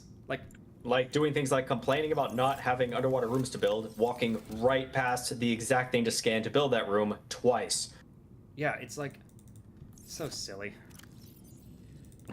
Okay, well, good news. We can now storm the Aurora right now. So if we're going to do that, I need to be prepared, though, because it's going to be a minute. So what am I going to want? I do want to bring the Sea Glide with me as an emergency. Although I'll probably be taking the Sea Moth just for ease of use. We're going to want a little bit of food and water on us. We're going to want the med kits. We will also want extra fire extinguishers. So, fun fact about fire extinguishers, you need them in exactly one spot in the entire game, and that game is in the Aurora. Well, I mean, okay, technically you also might need them on one of the later vehicles if it catches fire, but that basically never happens. But you pick up so many fire extinguishers as you go. I never feel the need to craft more. I always like bringing spare fire extinguishers in the Aurora, and worst case I can just toss them, because it's just titanium, which you're going to get 3,000 titanium. Like, that's good. Okay. I also might want a spare battery, although we should pick up batteries as we go. Another fun fact about batteries, you can just scavenge them from your tools. Like, I don't need the Habitat Builder right now. I can just unload the battery. Bam, I've got a spare battery ready to go. So, I don't feel too concerned about that. And other than that... Ghetto asking, do you have everything you need? Fire extinguishers, extra food, and medkits? You never have enough food or medkits. That's true. Your health is low. Do you have any potions or food? And there we go. There's a sea moth. There it is. Hooray for dated references. Does anyone know that game anymore? Here, oh, inventory module on the Seamoth. That would require modifying the Seamoth. Yeah, we don't... That's a moon pool with vehicle modification station, which we don't have. There is a storage module inside the Aurora, but that's going to take the laser cutter to get into the prawn bay, which I don't have. Hang on, radio time. This is Avery Quinn. Gatto, yeah, does not know the game. That's Fable 1. Nothing but vacuum. These Altera ships. They run low on engine grease, send an SOS. You offer to help, they don't pick up. Aurora, I'm out on the far side of the system. It's gonna take more than a week to reach your position. Do you still need our assistance? Over. I'll try them again tomorrow. Damn charters gonna have us blowing our credits running errands for Altera. See what the long range stands pick up in the meantime. I do like that conversation, those hints at a wider setting without needing to dump every single last proper noun on the player. That's something I'm learning to really appreciate in games, is games that don't info dump the player. Mm-hmm. They have very interesting things to say and very interesting implications and maybe some really deep lore, but they don't throw it all at the player all at once. They don't just dump a pile of proper nouns on people. Yeah, again, there is a lot more lore to this game, especially as you pick up those glowy data logs and start reading through those. We're kind of skimming through it right now because I'm running through. Get a laser cutter first, making multiple trips to the Aurora. I'm sorry, like, I'd have to go down to the Jelly Shroom Caves to get diamonds and then go up there in order to do that. It's like, nah, let's run this real To be honest, fast. you usually have to make 2 trips anyways just to get all the loot in the Aurora. There's a lot of stuff in here. I mean, kinda. Oh, somebody fell. Oh look, yet another life pod that didn't make it. That's the thing, is as bad as it was for your life pod, you keep finding Right. ways it was worse. Well, I mean, yeah, sorry, I'm trying not to talk. New PDA data. I don't want to have multiple voices going at the same time. The island with the gun is diamonds on the surface caves. That is That's true, Mountain Mountain Island.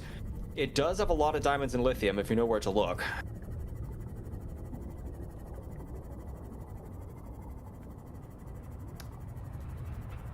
Yeah, again, I could. In this region are sparse. The Aurora's radioactive fallout will have devastating effects on the alien ecosystem if not Screen contained shaking. within All right, the who next sat down on the 24 Aurora? hours. Okay, meta, new rule. If the PDA is talking, let's stay quiet. I don't have game audio, so certainly not real-time game Ow. audio, so I don't know when it's talking. Wait. You don't have a side stream. You don't have a side stream. And you have Detroit voice to deal with. Okay, well, you should have mentioned side stream earlier. There we go. Let's see if that breaks. Cave crawlers. Okay, is the side stream working? Ow.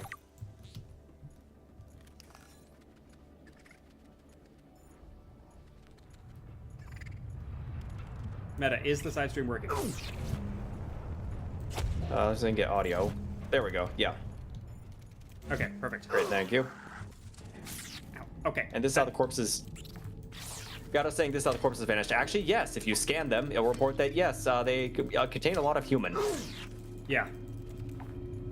I really miss their old scan result, though. Back in the beta, their data scan was even funnier.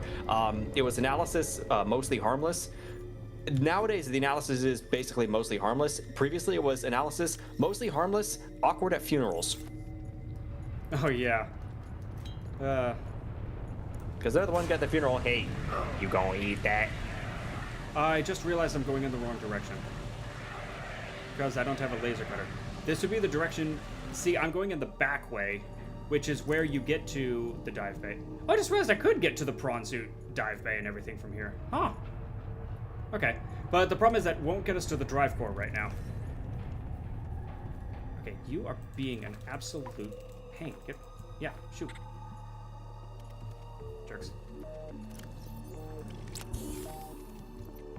So, yeah, alright, we're gonna need to go in through the front, which is... a different part of the wreckage over here. That's the thing about the Aurora. There's only 2 entrances, but it looks like there's a lot more. Ship's structural integrity is low. Fire suppression equipment and laser cutters may be required.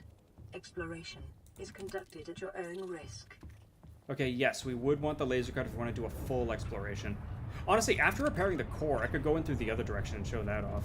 Because we can just... I'm asking, well, can't you complete the game without getting the core repaired? Yes, repairing the Aurora is not required for game completion. Yeah, look, okay, see, this is the forest dragon in me talking. I really... Scans show the digestive tracts of nearby life forms contain human tissues. Yeah, I really don't like the idea of the radiation poisoning the environment, so my top priority in every playthrough is always to repair the core as fast as possible before it can cause too much damage. Plus, on a game benefit perspective, that way you can throw the radiation suit in a locker and forget about it for the rest of the game. Mm-hmm. Because, yeah, spoilers, the only time you ever encounter radiation is while the Aurora's drive core is leaking. Once you repair it, radiation is gone from the world forever. Yeah, I kept expecting to run into it sometime underground or in the deeper parts of the game, but nope. Or in later facilities. But yeah, no, it just never comes up. Oh. There went that extinguisher. Next. That's why I build spares. But yes, I mean, you don't have to repair the Aurora's core. It's just, I like doing it as fast as possible, just on principle.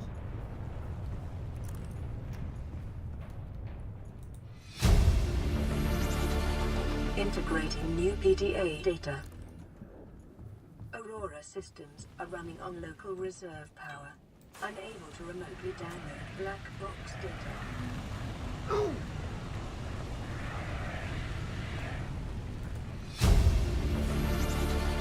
Integrating new PDA data.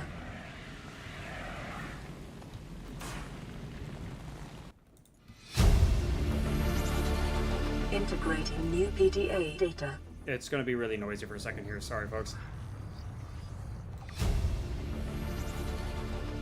New blueprint acquired.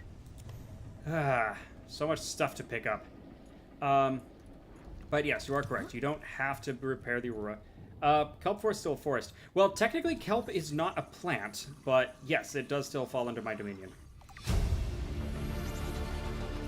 New blueprint acquired. Yoink.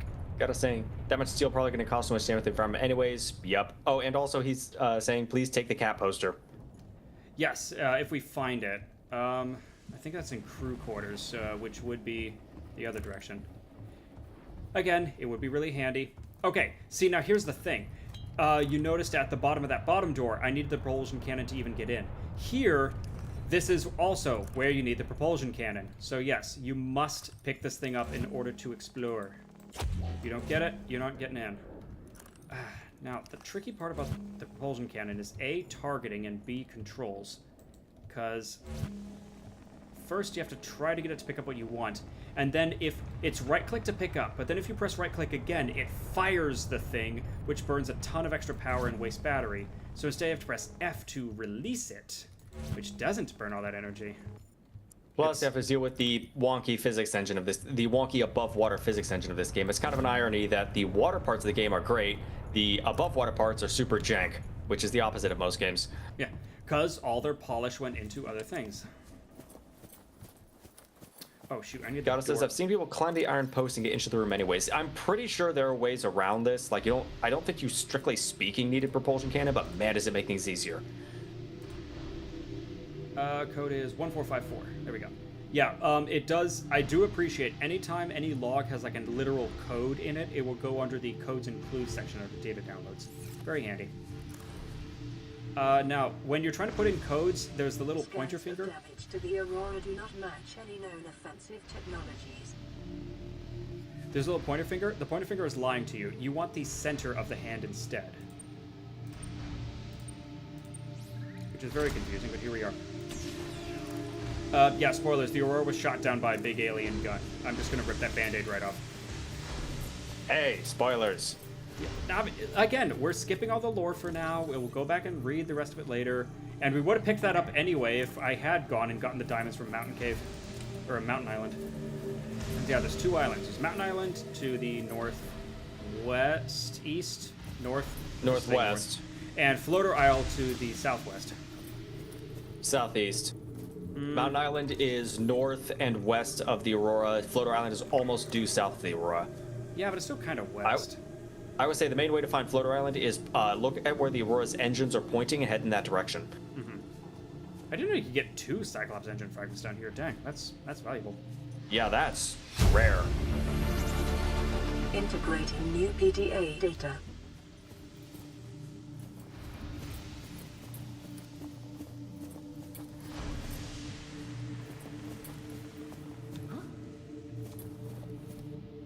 Okay, now I think this is where we get introduced to my least favorite enemy in this entire game. And it's not even just that they're threatening, I just find them personally repulsive. And also, because again, the game doesn't tutorialize how to deal with them. We'll be finding something called bleeders down here, and the way to deal with them is to use the knife on them. Because they will latch onto your arm and start sucking your blood, which is always fantastic with me. The way to deal with them is use the knife. I was watching someone play this game who went through 2 first aid kits and still very nearly died before he finally figured out, oh, you just knifed them. Again, no tutorialization, no nothing. Integrating new PDA data. It's just Seamoth fragments in here, and I don't want to fill up on titanium right now.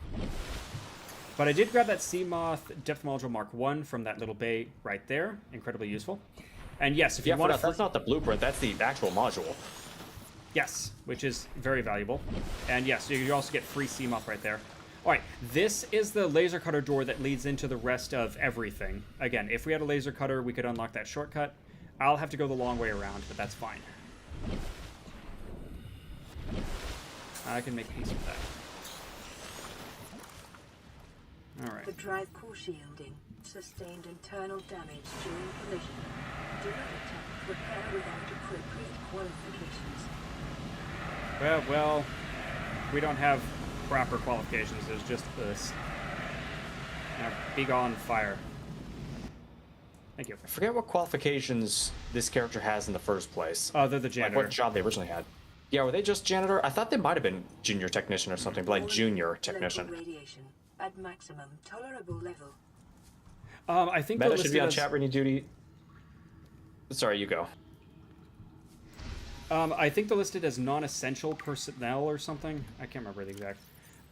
By the way, this is a missable scan. These breaches, I don't think you can scan the breaches after you fix them, and there's a finite number of them because they only appear in this room. Because now we're in the drive core of the Aurora itself. Sorry, I gotta say, Meta should be on chat reading duty so Doma can fully focus on the game. That's more or less what I'm doing. Containment breach repaired. Further breaches detected. So yeah, repairing the breaches. Breach repaired. Further breaches detected. Yeah, it's gonna do that every single time we repair one. You're looking for the sparking. And it's not like the fire sparks or the other sparks, but it's the different sparks. And there's one of the little things down here. I should probably get this on camera just so you can see what we're looking with. Or... yes! Big on! Big on! Darn things. Fun fact, in real life, mosquitoes are probably like my least favorite thing in the entire world. I hate those things. Further breaches detected. Containment breach repaired. Does Domino overstimulate with many voices? Detected. Not so much. I don't think it's so much that as it's just... Well, I know Jay was, and I'm trying to be more cognizant about that. Well, and also just... this game doesn't have that much voice stuff in it. Containment breach repaired. Further breaches detected. Well, more importantly, if 2 people are talking, you can't tell what either of them are saying. Breach repaired. Further Ah! breaches detected. See, that's what I was talking about. Ah, I hate that. Ugh, makes my skin crawl.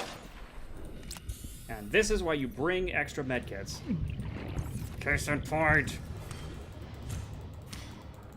I will end you, your family, and your ancestors.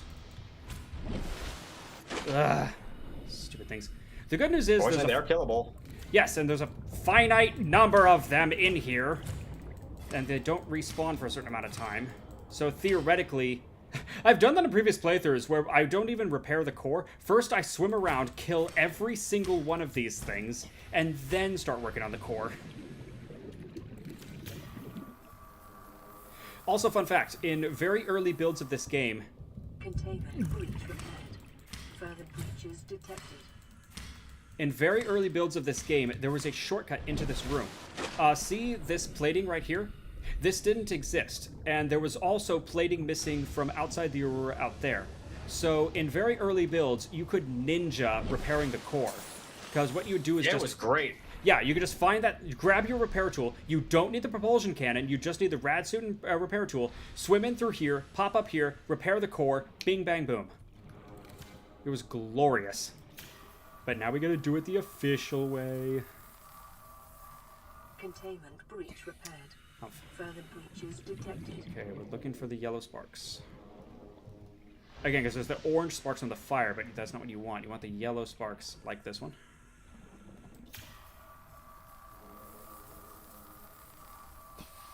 Containment breach repaired. Further breaches detected. Gato asking, you hate mosquitoes more than leeches. Here's the thing, I have not encountered leeches in real life. I'm sure I will detest those if I ever do, but I'm fortunate enough to live in a place that doesn't have them. Containment breach repaired. Further breaches detected. And I was saying, yeah, this is just in the know thing for experienced players. Yeah, I am kind of disappointed they removed that, especially since all it did was just let you fix this drive core. It didn't really let you mess around too much with the Aurora, especially since the propulsion door blockage also blocks the other side, so you can't get into the rest of the Aurora. There we go. Yeah, I kind of wish... Breach sealed. Radiation levels decreasing. Again, I really want to repair the Aurora as fast as possible, just on, you know, a moral high ground kind of thing. And, yeah, having a shortcut into the Aurora into the drive core was the best thing ever, because then I could just ninja it. But now I've got to wait to get a propulsion cannon and dig through the rest of the Aurora first, and yada yada. What kind of force doesn't have a river with bloodsuckers? Rivers in California where it's too cold for them. Or whatever. I'm not sure what the conditions are, but the point is, yeah, we don't have leeches in California. As far as I'm aware, anyway. No one ever said that in Boy Scouts or anything.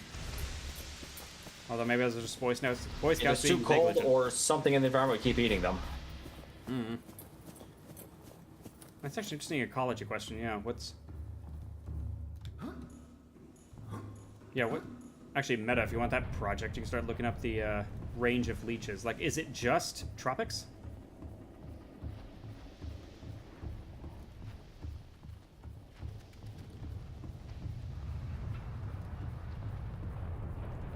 Shortcut California down. has kind of a variety of climates, at least, especially where I live. It gets... Shortcut down below! Well, to me, at least, it feels cold, but that's just because I don't like cold weather. It can drop down to, sheesh, the 40s in the winter. It never snows here, but it still gets near snowing. Really? Wait, you don't like the cold, really? Okay, we're gonna be opposites then, because my problem here is I can get to 110 degrees Fahrenheit here, which is absolute misery. Silver lining is it's a dry heat, so at least it's not, you know, Florida, but still. Ah, stop, stop, stop. Yes, you can kill these things, and they'll turn into pancakes when you do, and it's actually honestly kind of hilarious. You be little corpse. Aha. Alright. Okay, now onto the other thing I was gonna do. Because now that the drive core is shielded, I'm feeling much better. So now we can get onto the funsies. Oh yeah, don't be near the sparks, they hurt. Integrating new PDA data. Oh shoot, we still need the laser cutter, I forgot. There's a second door. Ow, man. Okay, before we end the stream, maybe there'll be something we can do. But first, live access. 6483. Alex, hello.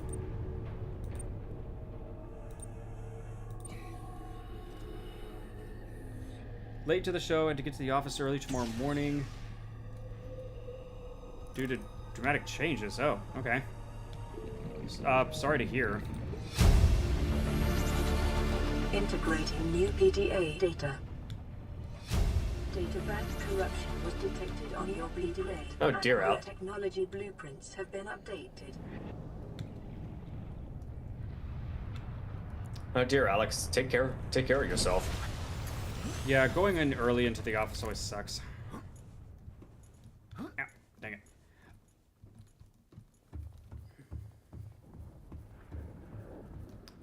Okay, well, I forgot I needed a laser cutter from both directions, so we're going back to plan B, which is doing what Gato said, which is nicking some diamonds.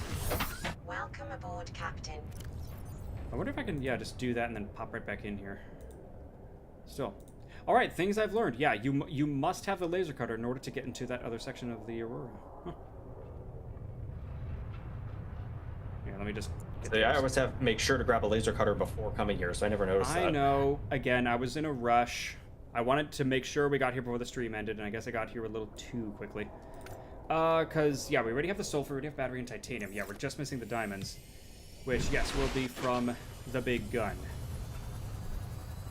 Now, what I'm doing here is I'm spy hopping. I'm looking above water to find my landmarks. Because the islands cannot be seen directly, but... Do you see where everything looks extra fuzzy? Like there's that fog cloud or like that cloud that shouldn't be there? Here, let me get out of here. So, here, I'll stay up here. Yeah, like, see right here, where, like, there's that extra weirdness going on with the clouds and so on? That's the game hiding where the island is.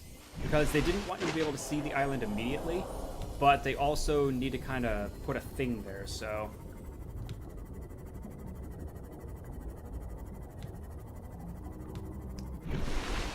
So if we should be on over there. No, Gato, you are correct, because it has shale deposits, which will be lithium, gold, and diamonds. So, and the good news is it's above water, so we don't have to worry about getting murdered in Jellyshroom Cave.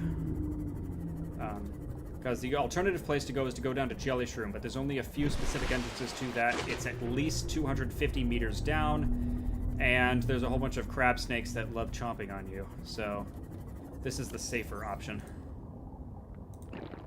Now, I'm running a tad low on water right now, but hopefully we'll have enough to get in here. Oh, yeah, and of course, I should probably mention, like, yeah, this is kind of spoilers here, because, you know, you're not supposed to know about the mountain island until later. You know that Sunbeam guy that was calling into us?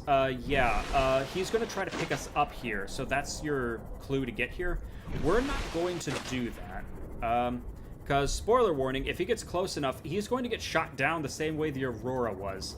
So, we don't want that to happen. So, the trick to doing that is, don't let him get here. Stop answering the radio at a certain point, and instead figure out a way to turn off the gun first. Which is... Ooh, good question. What's your favorite Subnautica base game and creature? I think one of them just nominated itself. Yeah. That's a Reaper Leviathan. We don't want to deal with that. Detecting massive They hunt by... energy signature in the region. Cannot identify it. So, Reaper Leviathans hunt by sonar, and friendly reminder about creatures hunt by sonar. If you can hear them, they can see you. Yeah. Well, actually, technically that's echo. Hang on. Yeah, no, that's echolocation. Yeah, it's sonar. Yeah. It's I mean, it's what you do. You're the expert on that. Ah, fighter. Come here. I'm gonna scan you. You'll probably bite me, but fine. Be that way, jerk. And for those that wondering at home, yes, you can scan a Reaper Leviathan. Oh, absolutely. Yeah, in fact, that's a point of pride, is I will want to do that eventually if we keep going with this playthrough. But there's a tip to make it much easier, but it involves a device you don't have. Yeah. Oxygen efficiency decreased. We'll deal with that later. Right now, I'm going to respect their space. Wait, is this the entrance to one of the cave systems? It's just right next to the QEP. Huh. QEP, Quarantine and Enforcement Platform, aka the big alien gun. This is what we're right next to right now. Just want to pick up a couple things. Is that a gel sack? Yo, heck yes. Oh, nice. Here, now, Meta, you read chat.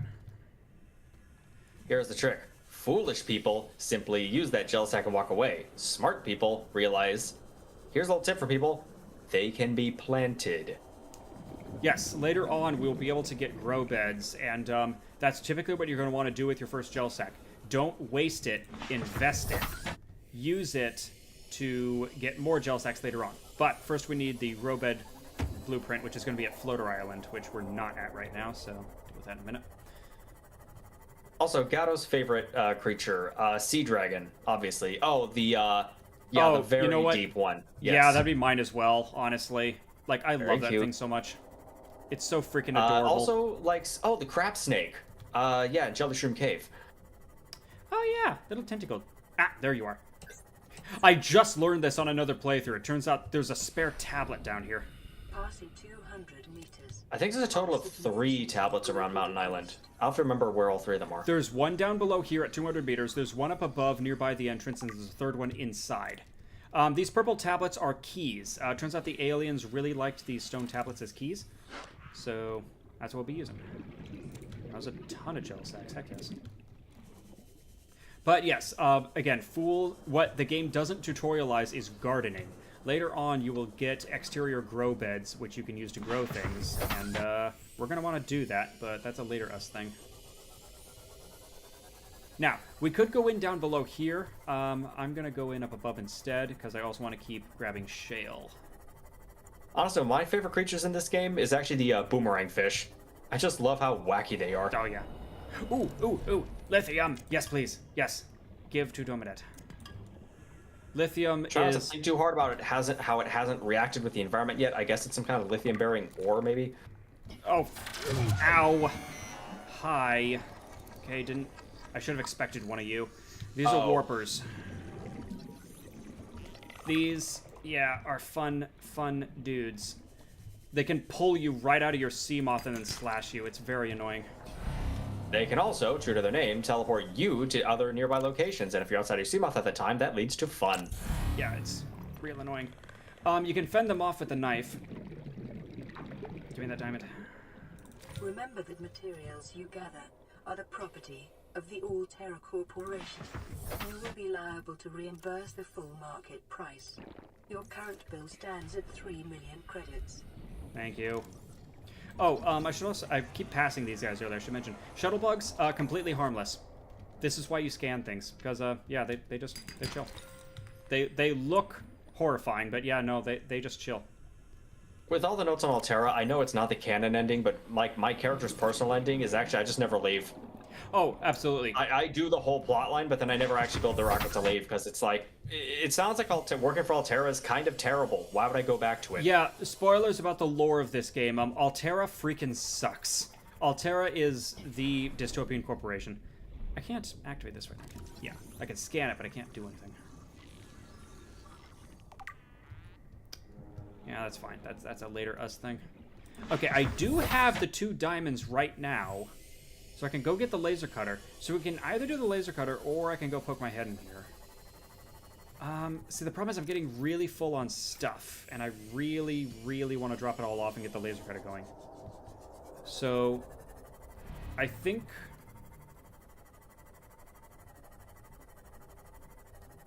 I don't have empty tools, Gato. I haven't unloaded any batteries. I only unloaded the 1 battery, but then I put it right back in. I could use up medkits and so on, or I could start... I do not want to throw away the empty fire extinguishers. I am not littering. So... I also want to come back to grab all of that lithium and so on. So, it's fine. We'll head back.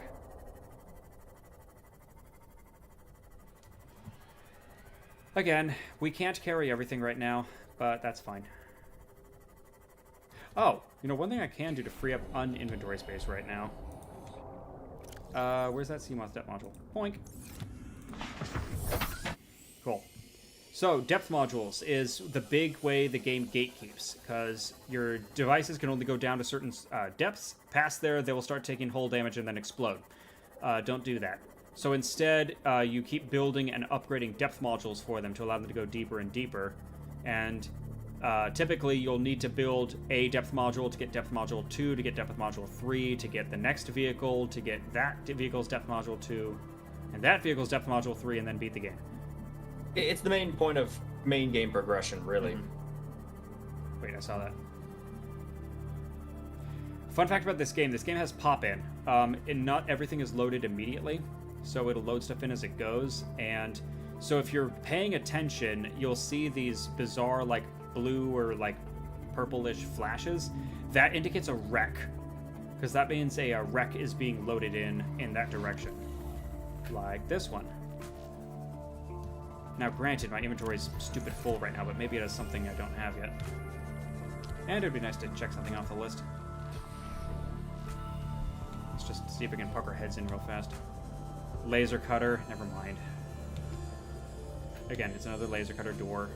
Okay. Alright, game, I'll take the hint. Let's go back and get it. Welcome aboard, Captain. Grumble, grumble, grumble. But, thanks to my map mod, I now can see that wreck right there. Awesome. Oh, wow. Yeah, it, wow, it just has the entire map. Okay, then. Huh. I need to mess around more with that map mod. I just got it a couple days ago, and I haven't really played around with it.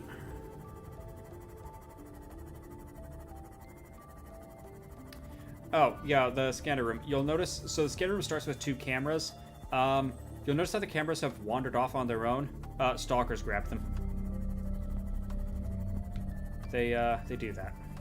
Ah, Gotta ask the important questions. You're gonna be playing Subnautica 2. Now, question, by Subnautica 2, do you mean the game literally called Subnautica 2, or do you mean the second Subnautica game, which is Subnautica Below Zero? Because those are actually two different things. There goes the cameras. Is the Sub-Zero DLC is anything to go by? Wait, what Sub-Zero? What? Wait, what do you mean Sub-Zero for Below DLC Zero? I don't think they ever made DLC. Because as far as I know, the problem is Subnautica Below Zero. I wouldn't mind streaming at some point. It's a different game. Personally, I find it to be kind of one step forward, one step back from Subnautica 1.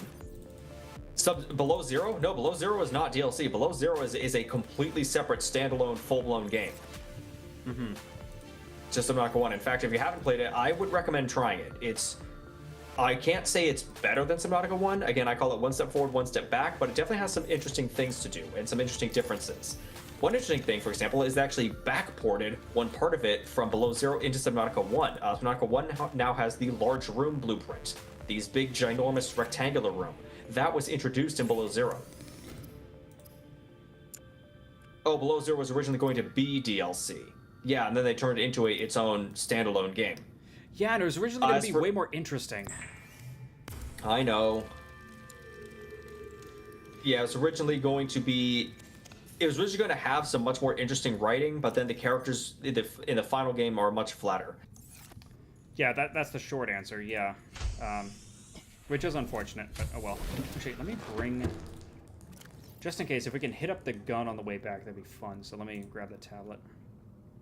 As for Subnautica 2, it's just... Subnautica 2 is dead. Subnautica 2 is gone. Don't. Because how does this go again? Let's see. The entire team was bought, then fired, or laid off. Excuse me. That's such a nicer word. Then like another team was brought in, and then it was sold again now to a company that's infamous just for kind of pumping and dumping an IP. Yeah, it was sold out to Krafton, whatever their name is, who are infamous for just finishing games rushed and just making them utterly mediocre as all get out. There was some kind of kerfuffle about, like, the original trio of developers for Subnautica 2. Apparently it was some contracting thing where, like, they were originally going to sell the game entirely to Krafton, but then, like, it was something like Krafton expected them to also help finish the game instead of just, like, handing it off. And so, like, it actually turned into, like, a legal lawsuit thing of this back and forth going on. I don't know what's going on with it, but the point is Subnautica 2 is not going to be good. And, like, no. Like, don't get your hopes up. Put it this way, even at my most optimistic, I can't see any scenario in which Subnautica 2 is actually good. And worst case scenario, they use Gen AI garbage to try and plug the gaps, and that's going to go even worse. Yeah, it's going to be... No. Like, whatever happens, it's not going to be it, so just don't... Which is too bad, because they were promising it's basically just, if nothing else, say Subnautica 1 with co-op, which would be awesome. It was going to have built-in multiplayer. It was going to be great. It's like, Oh, yeah, the original entrance to the Aurora was somewhere down there. Interesting question. Okay, favorite creature in Subnautica Below Zero? I mean, Snowstalker is definitely up there, because, like, I'm sorry, those guys are just adorable. Yeah, gotta say his favorite is Sea Monkey. Yeah, Sea Monkeys, they're fun. And yeah, no, Snowstalkers are adorable, especially the babies. Yes. See, that's the thing about Below Zero. It has some really fun creatures in it. The Penglings and baby Penglings are adorable. Yes. But my personal favorite, actually, are some of the megafauna you can find out on the east side of the map of the glow whales. Are those... Is that a thing? I forgot about that. In Subnautica Below Zero, absolutely. See, you can find groups of them out on the east side. Yeah, I only played Below Zero the one time, and that was a long time ago, so I've actually forgotten a whole ton about it. Okay, here we go. Now we got our laser gun. But yeah, no, honestly, I know it's a basic answer, but I gotta go with Snowstalker as well, just because those guys are too adorable. And yes, favorite animal in regular Subnautica, honestly, Sea Dragon is definitely up there. Honestly, I kind of find the Warpers fun, because they're just, like, kind of creepy and unsettling. Although, they've also jump-scared me way too many times, where I'll just be tootling around my sea moth and suddenly, I'll be getting warped. It's very annoying. Alrighty, let's grab that data. Also, that's a bit weird answer. Also, kind of find crab squid. Integrating new PDA data. Because crab squids are... Also kind of find... Yeah. Well, yeah, it's just crab squids. They're kind of... they're cute in a really gawky way. Plus, there's that one particular crab squid. What's his name? Jerry? Oh my, is that There's the one one particular around... crab squid that's rather famous for puppy guarding an important point in Grand Reef. Is that the one around the Degassi base? Yeah. I keep... Yeah. See, I keep trying to not directly blurt out spoilers, and then you do, so alright, fine. Whatever. Look, if we didn't want spoilers, we'd also be reading lore right now, and I'm not here for that. I'm here to speed run. Yeah, it's the crab squid that puppy guards Degassi Sea Base in Grand Reef. I think his name's Jerry. Okay, now here's the trick with this that I just learned. You can get on here to reach that prawn suit fragment. Because if you do things right, you can get all 4 fragments just from this very room, which is phenomenal. And this is why I brought 4 fire extinguishers, because there's so much fire in here. As for Below Zero, yeah, gameplay-wise, again, Below Zero does add a lot of cool things to the game. It also loses quite a bit, unfortunately. It's a very different game. Well, okay. Oh, one real trick to Below Zero. Okay, all the trailers and everything talk about the Snow Fox, that snow speeder thing you can build on land, and oh boy, isn't the Snow Fox great? Everyone should have a Snow Fox. Here's the secret: never use the Snow Fox ever. Don't build it, don't upgrade it, don't worry about it. If you ever need to do on-land stuff, here's my little secret. Use the prawn suit. The prawn suit can do everything on land the Snow Fox can. It's much slower. It is way the hell tankier. It can still has some useful stuff. It is way easier to use. It doesn't blow up in 3 seconds the second you touch it. And you're going to need to craft one anyway, so you kind of save on materials by not having to build and upgrade the Snow Fox. By the way, this is that thing I was talking about earlier, because it's easy to miss. Inside the prawn bay, one of the consoles has a free storage module. But, okay, here's my take on Below Zero. So, my problem with Below Zero is that I played the beta. So, I got in, on the original... Black box signature, originating on the other side of the hull breach in this room. Joke's on you, we already scanned that. So I played the very original version, where you were going to start off as one of the researchers inside their overworld base. The base was going to get snowed in, one of your coworkers was going to get trapped behind some alien tech and so on, and then you were going to get forced outside. And then when you met Mr. Alien in Your Head dude, it was originally extremely hostile. He didn't want you in there. He didn't want you telling anyone he was in there, and he was ready to seal you in there and kill you to prevent you from leaking his information to the outside world. And then you accidentally download him into your head, and it turns into this beautiful odd couple relationship where the two of you are these vitriolic, just bickering back and forth at each other because he didn't want to be in there, you didn't want him in there, but now he's in there. And it was just going to be a much more interesting dynamic because, it's got this, originally, yeah, you're going to be fighting with each other, you don't like each other, and then over time you get to respect and know each other. But then we get to the final version of the game where you just start off getting airdropped in. It's very similar to Subnautica 1. No, hang on a second. Booyah. New blueprint acquired. See, instant prawn suit just from this one bay. Yeah, let me finish ranting, then we can start reading other stuff. Yeah, so you get dropped in as normal, same thing as Subnautica 1. And then when you meet the alien, he's so friendly and polite, and he's the best, and he just, is just asking to get in. Oops, he meant to be in your tablet instead of your head, but that's okay. You're still, he's just so toothless. He's a nice guy, but, that's the problem. He was much more interesting when he was, snarking at you and, unfriendly and just, not, hostile, but just, unfriendly. And, yeah, so he became a much less interesting character. And which I know feel... it's a bit of a jump, but... Mm-hmm. Oh, sorry. Go ahead. Oh, it's just, for me, I know it's a bit of a jump, but my comparison is the relationship between Pauline and Donkey Kong Bonanza, where it feels like there was going to be a much more interesting conflict there, or at least a conflict at all, but it gets resolved in about 30 seconds, so there really isn't one. Well, and in the final version of Below Zero, there isn't even a conflict. There is none. He's just, his battery's dying. He needs a way out, and you happen to be conveniently there. In the original beta version of Below Zero, it was, okay, I'm going to seal you in here and let you starve to death to prevent you from telling anyone I'm in here. And then, okay, since I'm trapped in here forever, let me just push some buttons. Oops, what does this one do? Integrating new PDA data. So yeah, also there's the cat poster. Yes, we did get the cat poster. But yes, so we were going to have this thing of, just... New blueprint acquired. I can't finish the thought around here.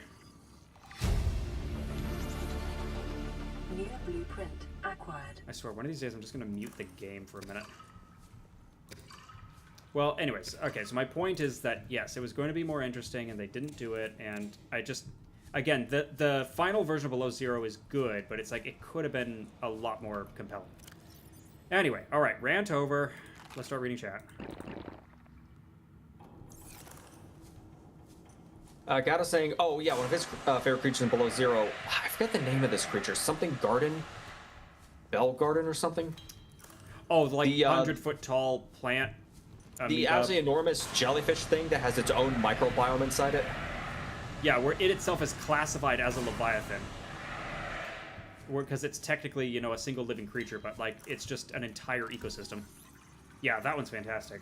The one I love from that game, benefits of scanning, again, spoilers for Below Zero, the Sarcosuchus, the crocodile-ish things that chase you, they seem really dangerous at first until you scan them and your PDA points out most of their behavior is aggressive posturing. New PDA data. Okay, I'm muting the game. Most of their behavior is aggressive posturing.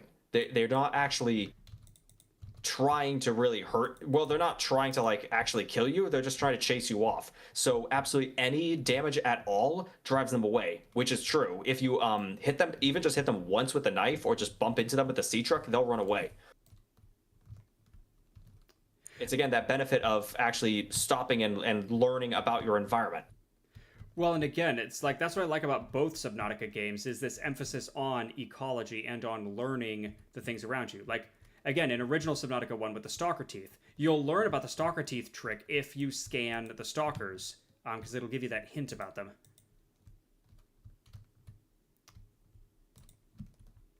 This is one problem with this area. You fill up on everything so quickly. So this is a reference. Yes, this is the same developers that worked on Natural Selection 2. Including the Corabacterium, which makes a return in this game.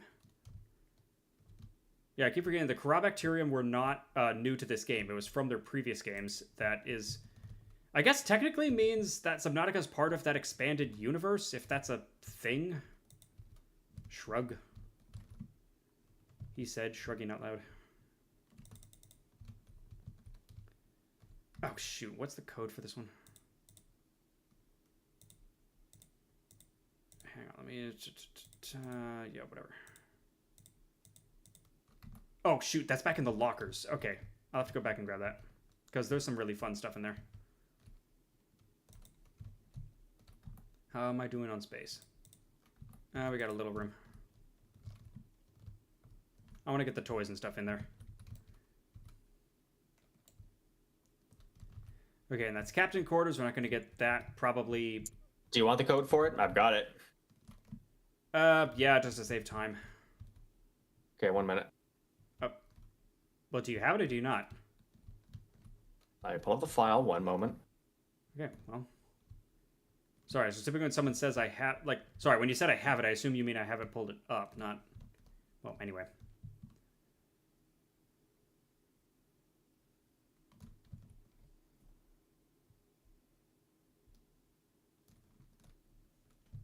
I'll just go back and get it. I thought I did. Hang on. Yeah, let me just go back and grab the code. It's just right out here.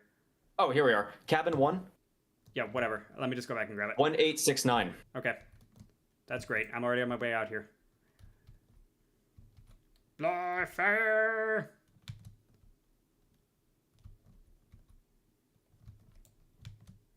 What's Gato saying? Oh, the poster looks like the Pro AI mech movie. What? I don't know what that is, and I don't, to be blunt, I don't care enough to ask. Yeah, on second thought, don't tell me. I don't want to know what those idiots are up to.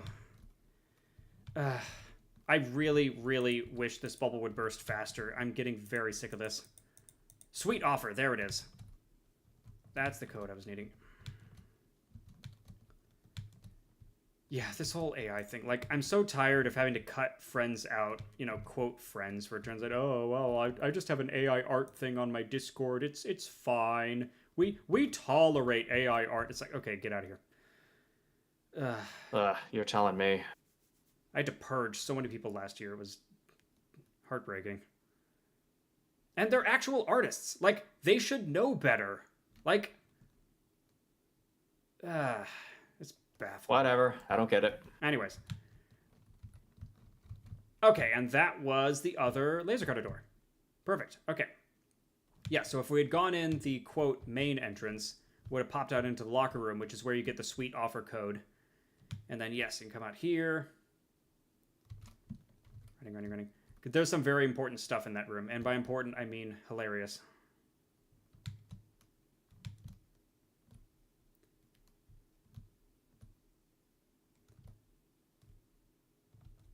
I know it's quiet right now. Just give me a minute. Let me finish punching everything in.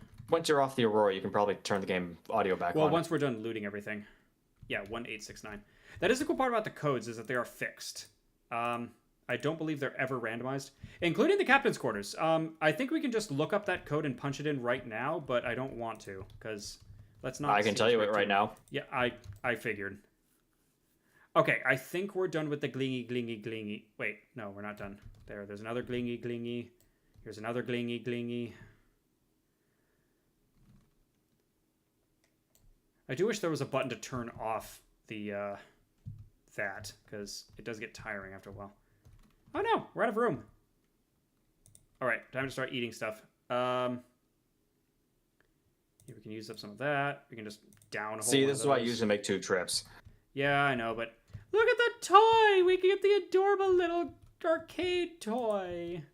And I think there's a hat around here somewhere. I mean, yeah, grab that, but... Oh yeah, it also has these duffel bags which you can use, like you can like use it as mobile storage to like pick it up and then drop it down to store things. I don't really see the point, to be honest. There's the hat. Gimme. But no, the toy was what I really wanted, because I think it's only found in that room and maybe one other wreck. Alright, and we also got the cat poster. So let's skedaddle with our ill-gotten gains. Okay, now I think we're safe to turn the game sound back on for the moment. Which doesn't have a separate sound setting. They just lump sound into general. There we go. This game, man.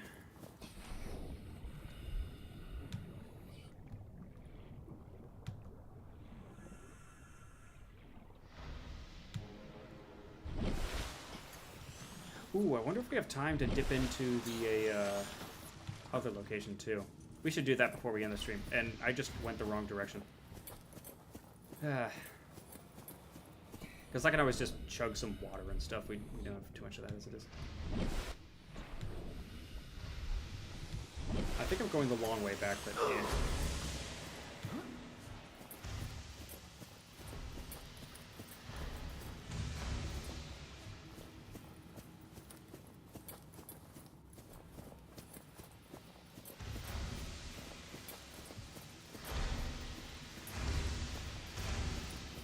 That's another thing I've always kind of, you know, a little hint about this game. It's like, oh, the Sea Glide has a built-in flashlight. Why would you ever need the regular flashlight item if you just have the Sea Glide?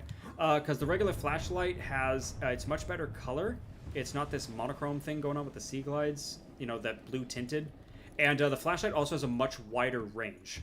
You can see a lot farther and in a lot more directions. So I personally always keep it just in case, because it makes visibility much easier. Whee! Shortcut back.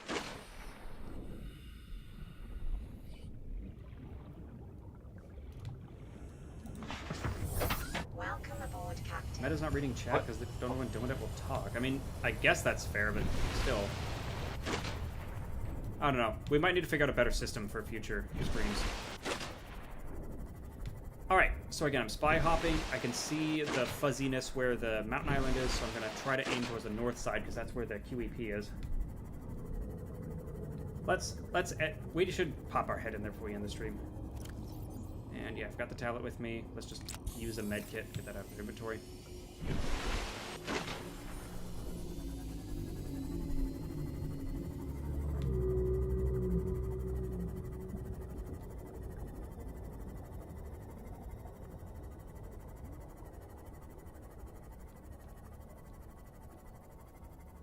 Has anybody ever jumped from up there and then fell directly onto a Reaper? Probably.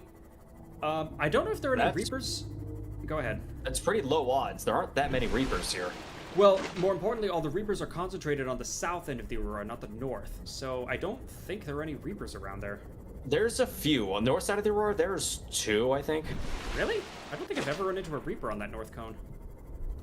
You have to go down a bit. Okay. Good word for it. Oh, am I off course? Maybe. Kind of. What if there's a way just to keep the Seamoth at? Maybe. Kind of. A little bit. Nah, whatever. I'll spy hop.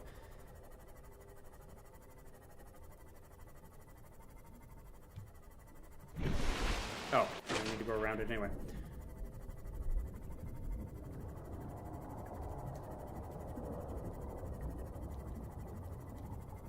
Kind of there's a Reaper Leviathan way down there. Yeah, we'll tangle with them later. I don't feel like maybe dying. Also, they do like 55% damage to your Seamoth or something insane.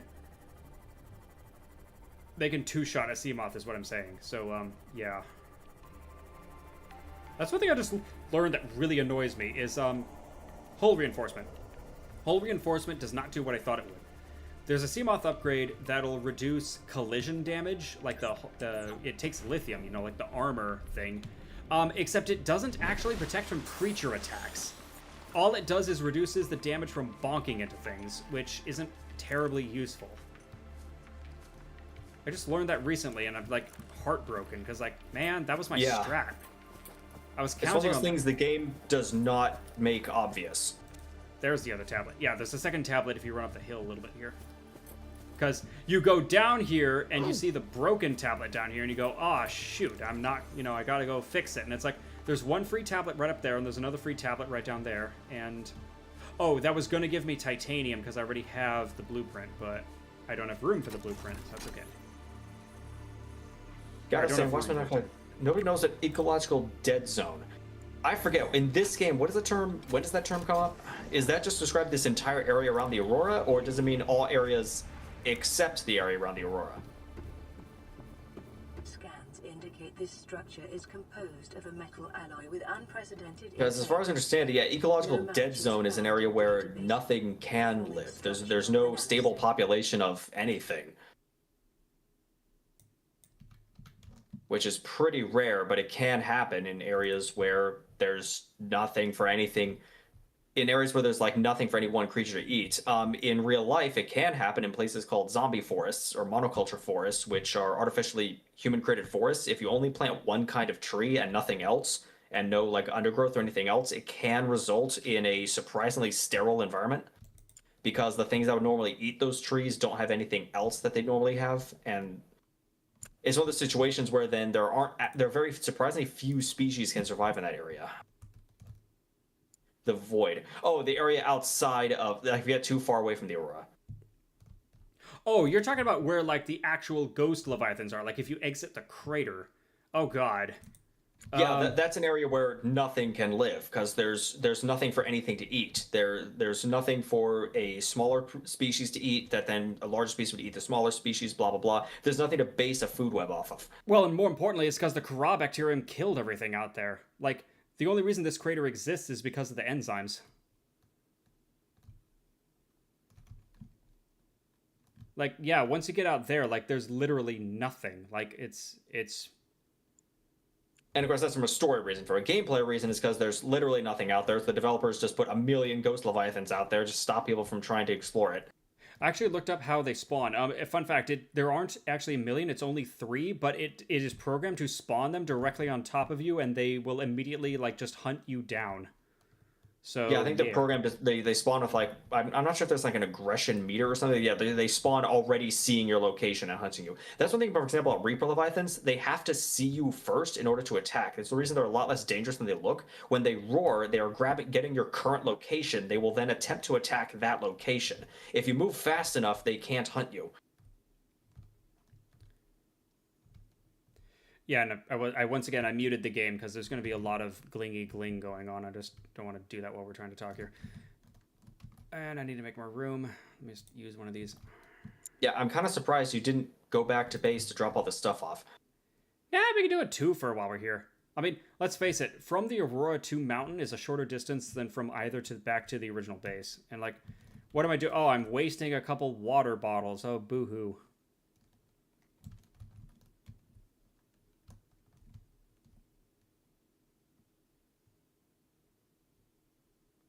Alright, so let's slam dunk this thing in here. La boink. God, I just thought the arrows on top of volcano grid, the rest of the world around there was too deep for life. I thought it was because this area has the pumps that's getting the enzyme from down below up into this crater. Yeah, and the reason everywhere else is dead is because it doesn't have the enzyme, therefore they don't have any protection against the bacterium, which means everything just got, well, killed. Yeah, it's everything outside of this crater is just the bacteria just annihilated it, everything. That was whereas around here, the enzyme kept enough species alive that there's at least some life around here. I know this is not going to do anything, so I'm not going to even bother. Spoilers, we're going to come back here a lot later. But right now, there's nothing we can do. That'll be interesting then. If you never use it once, does it change the animation when you use it later? Because later you'll have only used it for the first time. Spoilers, but there's 2 different animations when you use this thing. Once when you use the first time, and once when you're using it near the end of the game. But that kind of depend. That's gonna be interesting because that animation the second time depends on you having already done it once. Mm-hmm. Well, or maybe it's one animation if you do it the first time, one animation for all future things. I don't know. True. I don't know. I only ever use it twice, so I haven't bothered checking too carefully. You know what else? I just realized I should probably... Wait. There's no save option. Oh, I see. It's save and quit, because I can't save mid-game. Huh. So the game hasn't been... mode. The game hasn't been saving this entire time, more importantly. I thought it was auto-saving. This game doesn't have autosave. There's mods for that. Huh. And right as I say that, it's probably going to crash.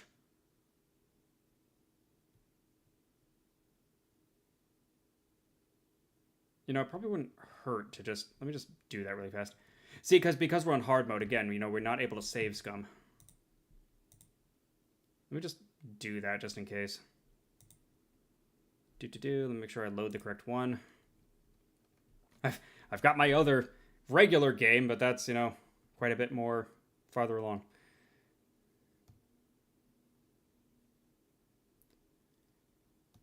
Okay, let me also turn sound back on, because I think we're done with the glingy gling. Wonder if... I'd have to mess around with settings, see which... I guess it'd be ambient volume, or... There's probably music and ambient volume.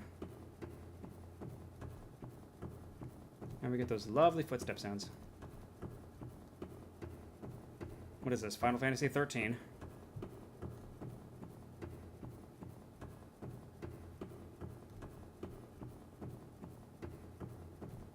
No. Is it Final Fantasy 13? Is it Final Fantasy 13-2? Or is it Final Fantasy 13 Lightning Returns because we don't know how to number things anymore? When has Final Fantasy ever numbered anything correctly?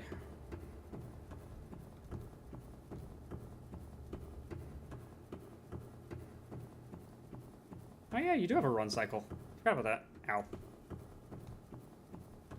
Oh great, now I've got to try to do this in the dark. The other thing I want to do is get the teleporter online. And we'll do that by following Bulbo Tree. Oh man. That's like the best food source in the game, I just learned recently. Just drop your stuff off. Never. Yeah, God is asking, you're not going to go scan the base on the other end by going through Mount Island portal. Just go clean out your inventory. Never. Please. Never. Ooh, good job on the Skyray. They're famously hard to scan. You gotta be patient with them and also get lucky and take multiple attempts. Like, you just gotta try multiple times, keep going at it until you finally get the darn things. Now, the trick to finding the portal is you gotta follow the alien markers. There's these pylons, and then you follow those and the conduits, and that should take you to our teleporter. Domina isn't used to being able to see his legs. Ah! I mean, that's kind of true. See, that's the benefit of having vines, is I don't have to worry about, you know, like, mobility or anything. I can just, like, you know, spread out vines and just grab whatever I need. It's very handy. There we go. Ah. Okay, I'm going to wreck you. Come here. Yeah, you. Yeah, that's right. That's right. What you gonna do? Ah. Rude. Ahem. This is why we grab ion cubes, because we need one of them in order to power the magic teleporter. The Kaboinkus. My sea moth lives there now. Farewell.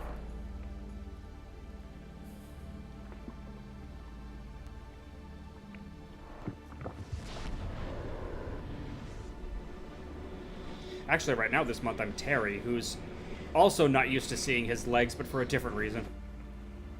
I mean, if he's got cameras going on him. Okay, welcome to Floater Island, which is the southern island. And I can't remember how to get into this teleporter room, so this is going to get really interesting. Because I never use this teleporter. But there's a first time for everything. Was it using, like, daytime shading for a second and then it suddenly remembered it was night? Weird. How do I get out of here?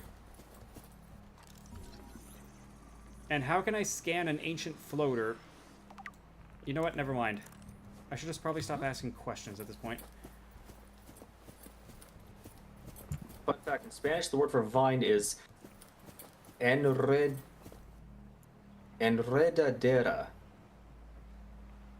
Se usa un doble R, enredadera, which means entangle, because you get tangled up on them. Sounds like a great way to tangle your tongue. Ah, got him. No, but seriously, how do I get out of here? Enredar. And it's feminine. Huh. The thing that tangles. Huh.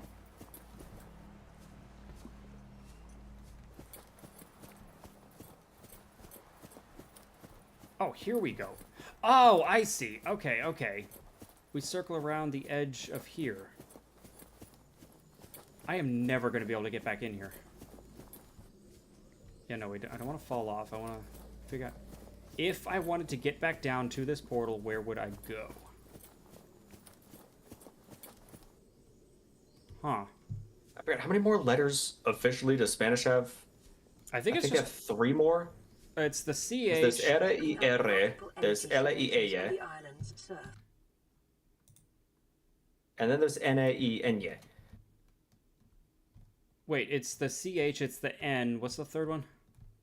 Oh, and che. Yeah, se and che. Yeah, it's the CH, it's the N-Y. What's the third one? Is R a separate letter? Is the double R counted as a letter? Or is it just like 2 R's put together? I don't remember how that works. No puedo recordar.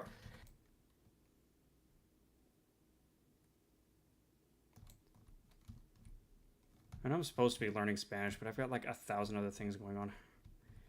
Okay, so for the record, our teleporter is this random-ass cave on the, what would this be, northwest side of the island?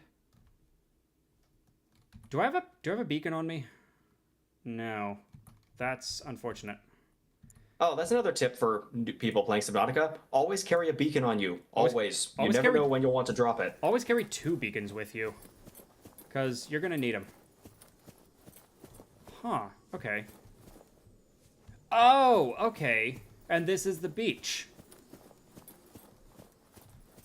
Oh, okay. Interesting. Wait, so that means the teleport is really close to the beach. Wow. You just zip up here, you just turn left. And there's the teleporter cave. Okay, good to know. Now, to get to the Rex, the problem is I always go the wrong direction because I always get lost on this godforsaken place. Is it, Meta, is it this way or is it the other way? To the, to all three Rex or just one? Yes, one of them. Anything. Where's the one that's not on the mountaintops? Because I thought it's on the far side of the island. I got the coordinates. I mean, that's not super useful because, I mean, I guess we could use it. Yeah, you know what? Heck it. We're getting near the end of the stream. Give me the chords. Fun fact, if you press F1, it'll give you a lot of data. The important one is called Camera World Pause, which is the 1, 2, 3, 4, 5, 6, 7, 8, 9, 10th one down. That is your current coordinates in the world. And this is how you start. I need to organize my Subnautica notes better. Okay, here we are. Okay, do you have the coordinates? Yeah, so you want, I would assume you want the low one first, elevation 15. Okay, give me X, Y, and Z, please. Negative 760, 15, negative 1115. 115. Oh, so it's like directly this way. No, wait, negative 760. It's directly this way. Huh. And that's the one that's not on the mountaintops? It's the low one, elevation 15. The other two are elevation 80. Huh. I gotta say, they're no longer official letters. The R, Ch, E, Y are considered syllables now. Or Wait, the only what? official character now is Enye. Which is weird because E isn't considered a letter either. Spanish doesn't use the umlaut, as far as I know. Well, it does on Enye. Oh, no, that's umlaut. a tilde. Not an Umlaut, no. Yeah, you're right. Is that a dialect thing? Do certain versions of Spanish use the umlaut? I'm actually curious. Where's Ralgo? We need the linguist.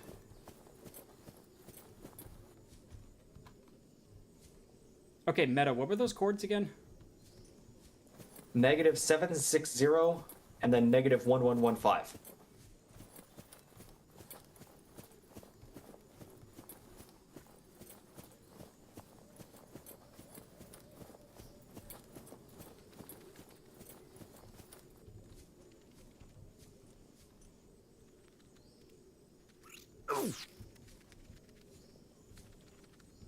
Wait, negative 1115? Yes. Oh! Okay, I had a dyslexic moment. Yeah, okay, so it's directly up there. I am wandering along here. Guerra and Penguin and War both use an umlaut? Wait, I never learned that one in my Spanish classes. So yeah, they never covered that. either that's something I never learned or it's a dialect thing. I'm gonna ask about that one. Huh.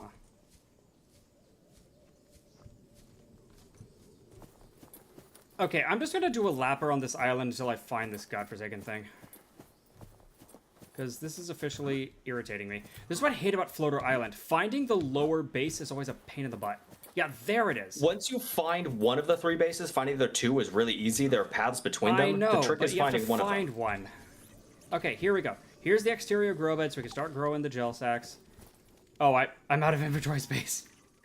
Ow. Yes, you are, as I've reminded you multiple times. Okay, Meta, I am going to kick you out of the call. Blueprint acquired. This stopped being funny. Thank you. Guerra depends on the country. It refers to a person. Oh, it's not guerra. Ah, idiots.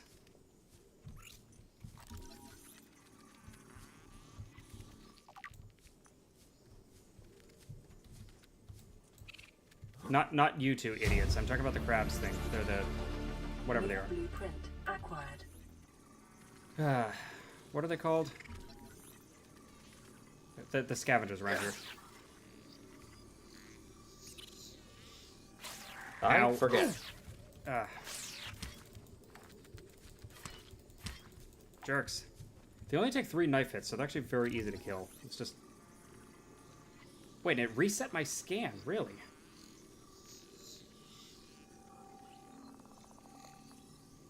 There we go. Jeebus. I check goobers around here. New blueprint acquired.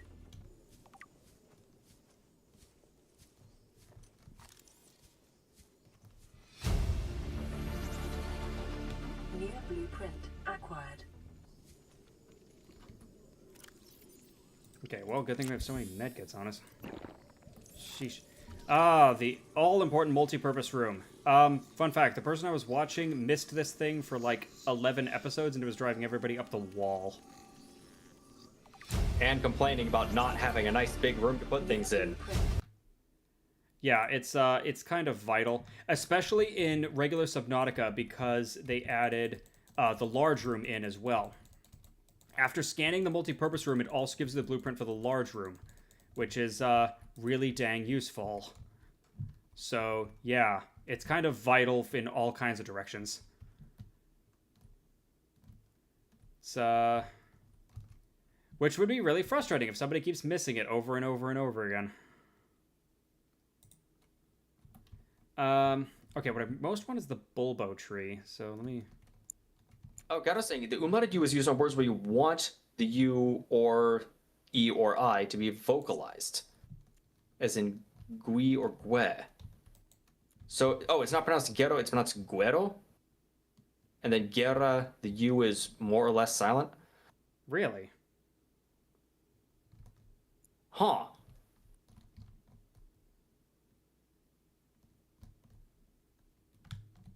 I'm still wondering if that's a...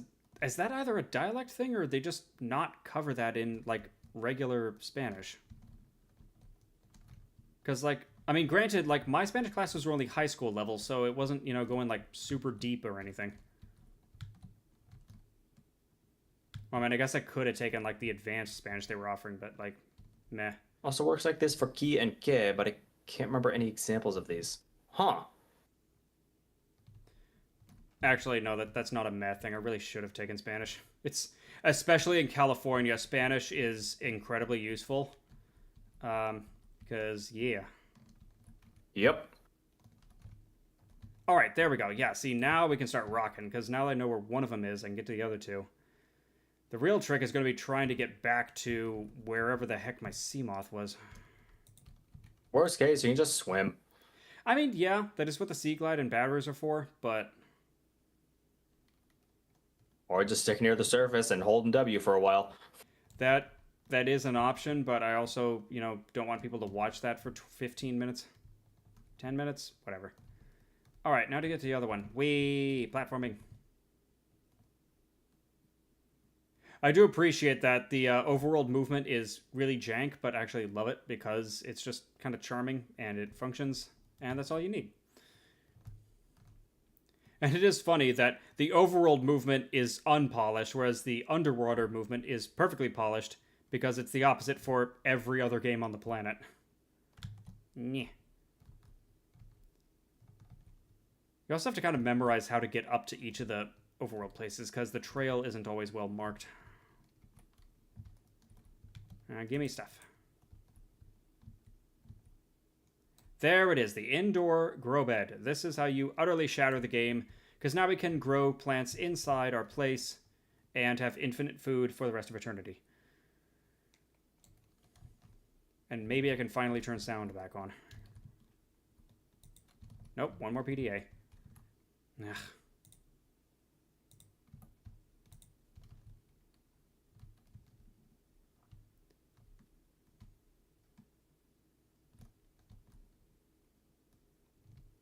Oh, I see. Okay, that's what's confusing me. So the low base is on the opposite side of the island from the Aurora.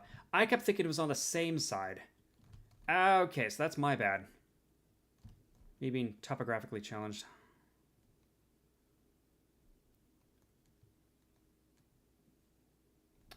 Gato saying it isn't a dialect thing, really. Ow. It isn't a dialect thing, huh? Also, wait, original European penguin? I'm gonna have to look that one up. Oh, crap. I think I just stuck myself. Okay, this is a problem.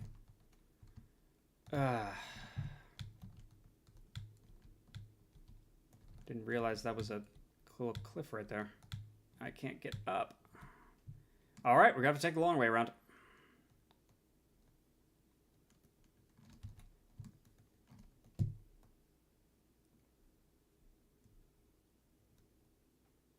So I have to go back around here to get to the beach in order to get up.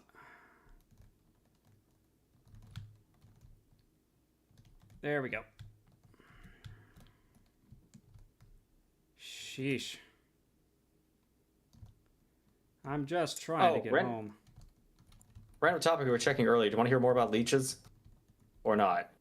Actually, yeah, if you pulled something up, I'm curious. Is it just in the tropics? Well, the medicinal leech, at least an example, the one that was used in Europe for quite a while. Fun fact, its range is actually all over the place. It's all of Europe and Asia, not North America. Oh, what about South America? I'll have to check the South American leeches. It's just fun fact about this one. It's actually registered as an endangered species. Ha! That's ironic. Leeches. Because drainage of a lot of marshy areas, loss of habitat, plus their favorite food, horses, have been all replaced by machines. And cattle farms all use artificial water supplies now. So there's no like leeches getting onto cattle or anything. So as such, they're actually at risk of going extinct. That's ironic. And because we also, the doctors are no longer using them as the cure-all for medicine, because back in the day, everyone's solution to everything was apply leeches. And now we know better. That's funny. Poor leeches. Hang on. Okay, so the European leech... So I'm guessing the leeches used in Europe were, well, Europe and Asia, so it's not in the Americas. So then what about the American leeches? Because again, I've never heard of leeches in California at the very least. Oh, crap baskets. I took a wrong turn.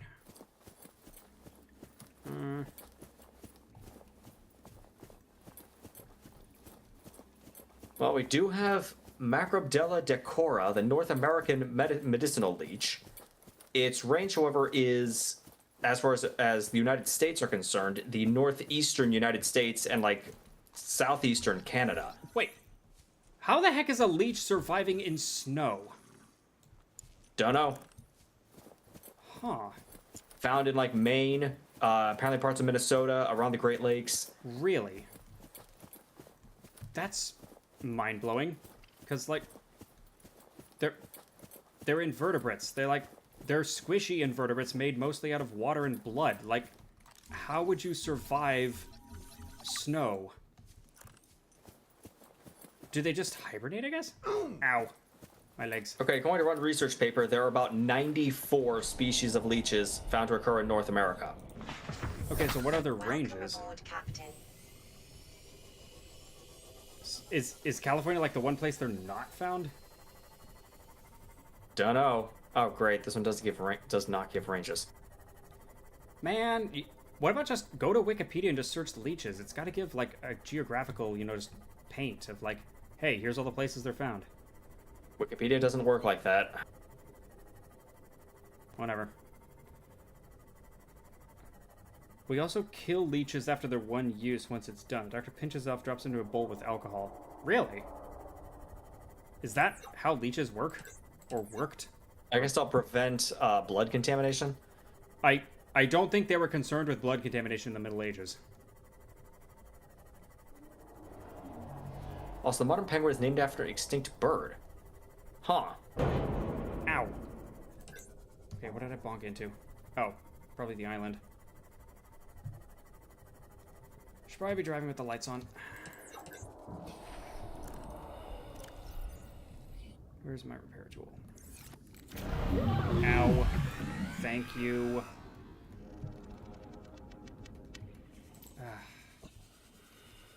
I'm trying to go on a daily commute and like a random bio monster tries to pull you out and rip you apart.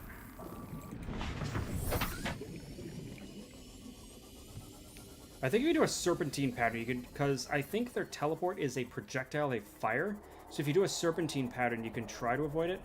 Or at least that's my hypothesis.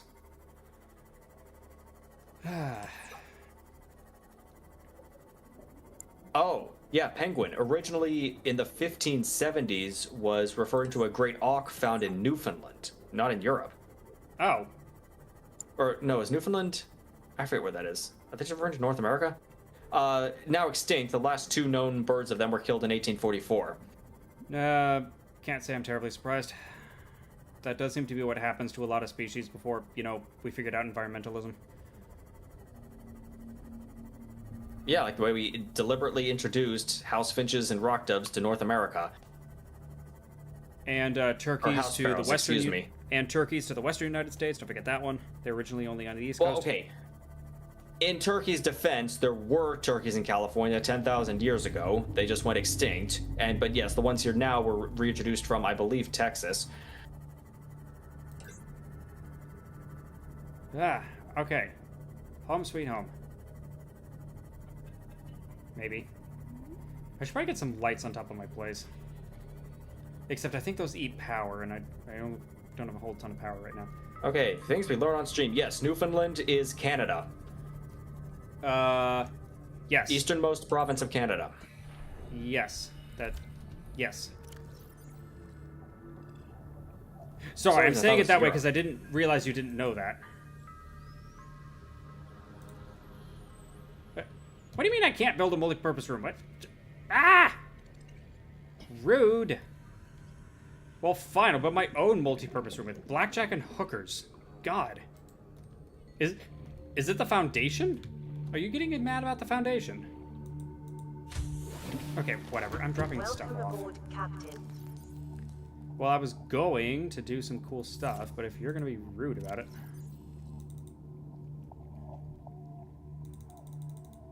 Whoops, give me that back.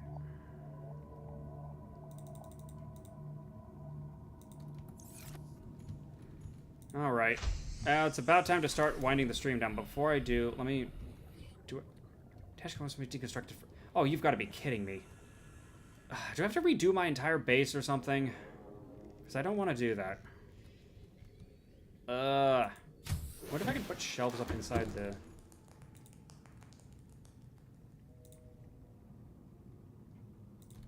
Can I put up shelves in here? I can! Oh, okay. Well, that's something. Alright. So, maybe we can do this after all. Give me my stuff. Oh, God has given me homework. Investigate the importance of Ethiopian church forest to the environment of the Horn of Africa. Gato, are you actually, like, an environmental scientist or something? Because, like, I've just never seen this side of you before. And I built the shelf too high. I mean, forests are generally important. Well, yes, I know, but, like, they're speaking very knowledgeably about the subject, and it's just, didn't anticipate this. Imagine other people actually knowing things. Gosh, it's shocking, I know. He said sarcastically. There we go. Very important toy. Let's get the hat. What if I can I put the hat on the toy? No. Nah, bummer. Oh well. Maybe next game. There we go. Posters. Heck yes. I didn't realize I could decorate the scanner room.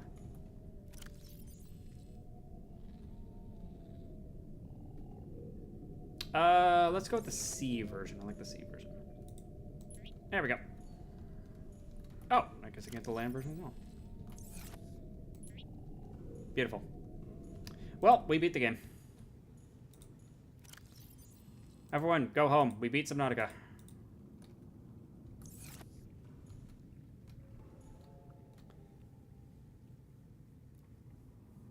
Wait, you're a gastronomist?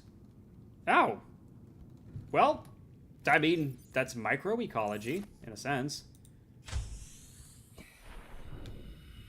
Huh. Well, congratulations. Yeah, let me just slap that bad boy in there. So yes, you can put the storage modules on the Seamoth, get extra storage, incredibly useful. You know, it would have been smart to do that earlier so I could drop some of this stuff off, but, you know, that would be a smart thing to do, and we're not here for that. Okay, so I guess the next step would be I would apparently have to deconstruct my entire base and move it, because it's not going to let me build multi-purpose rooms. Ugh. Or just build more foundations. Well, yeah, but, like, frankly, I'd want to get rid of the corridor anyway and switch to, you know, the multi-purpose room life, because multi-purpose rooms are god tier in this game. But that's a later thing, and it's already past time as it is. Gastronomy is cooking. Well, I mean, there's enter gastronomy. Whatever. Whatever. Okay, let's end the stream before I say anything else stupid. Where's that button? Here we are. Alrighty, thank you everybody so much for coming. Sorry for this kind of impromptu stream. This was actually totally unplanned. But, yeah, just wanted to do something tonight. As always, if you like what you see, don't forget to like and subscribe. That always helps out the place. Or if you don't, that's great. You know, always love having you guys here. Yeah. Okay, now. Alrighty, thank you very much, everybody, showing up. I also include a Discord link if you want to join the fun there.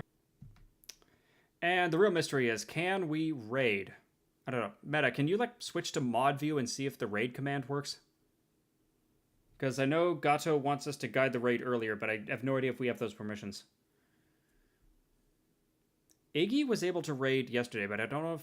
Again, if Gato's implying there's a head mod versus peon mods, which is still weird to me. Alright, hold on.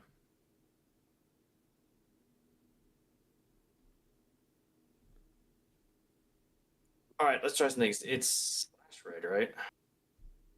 I think it's... Is it slash raid? I think it's slash raid, and then just type in the name.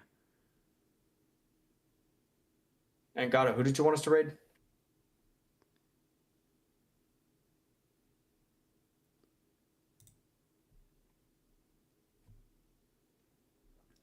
Let me scroll back up. Where was that? First Spring.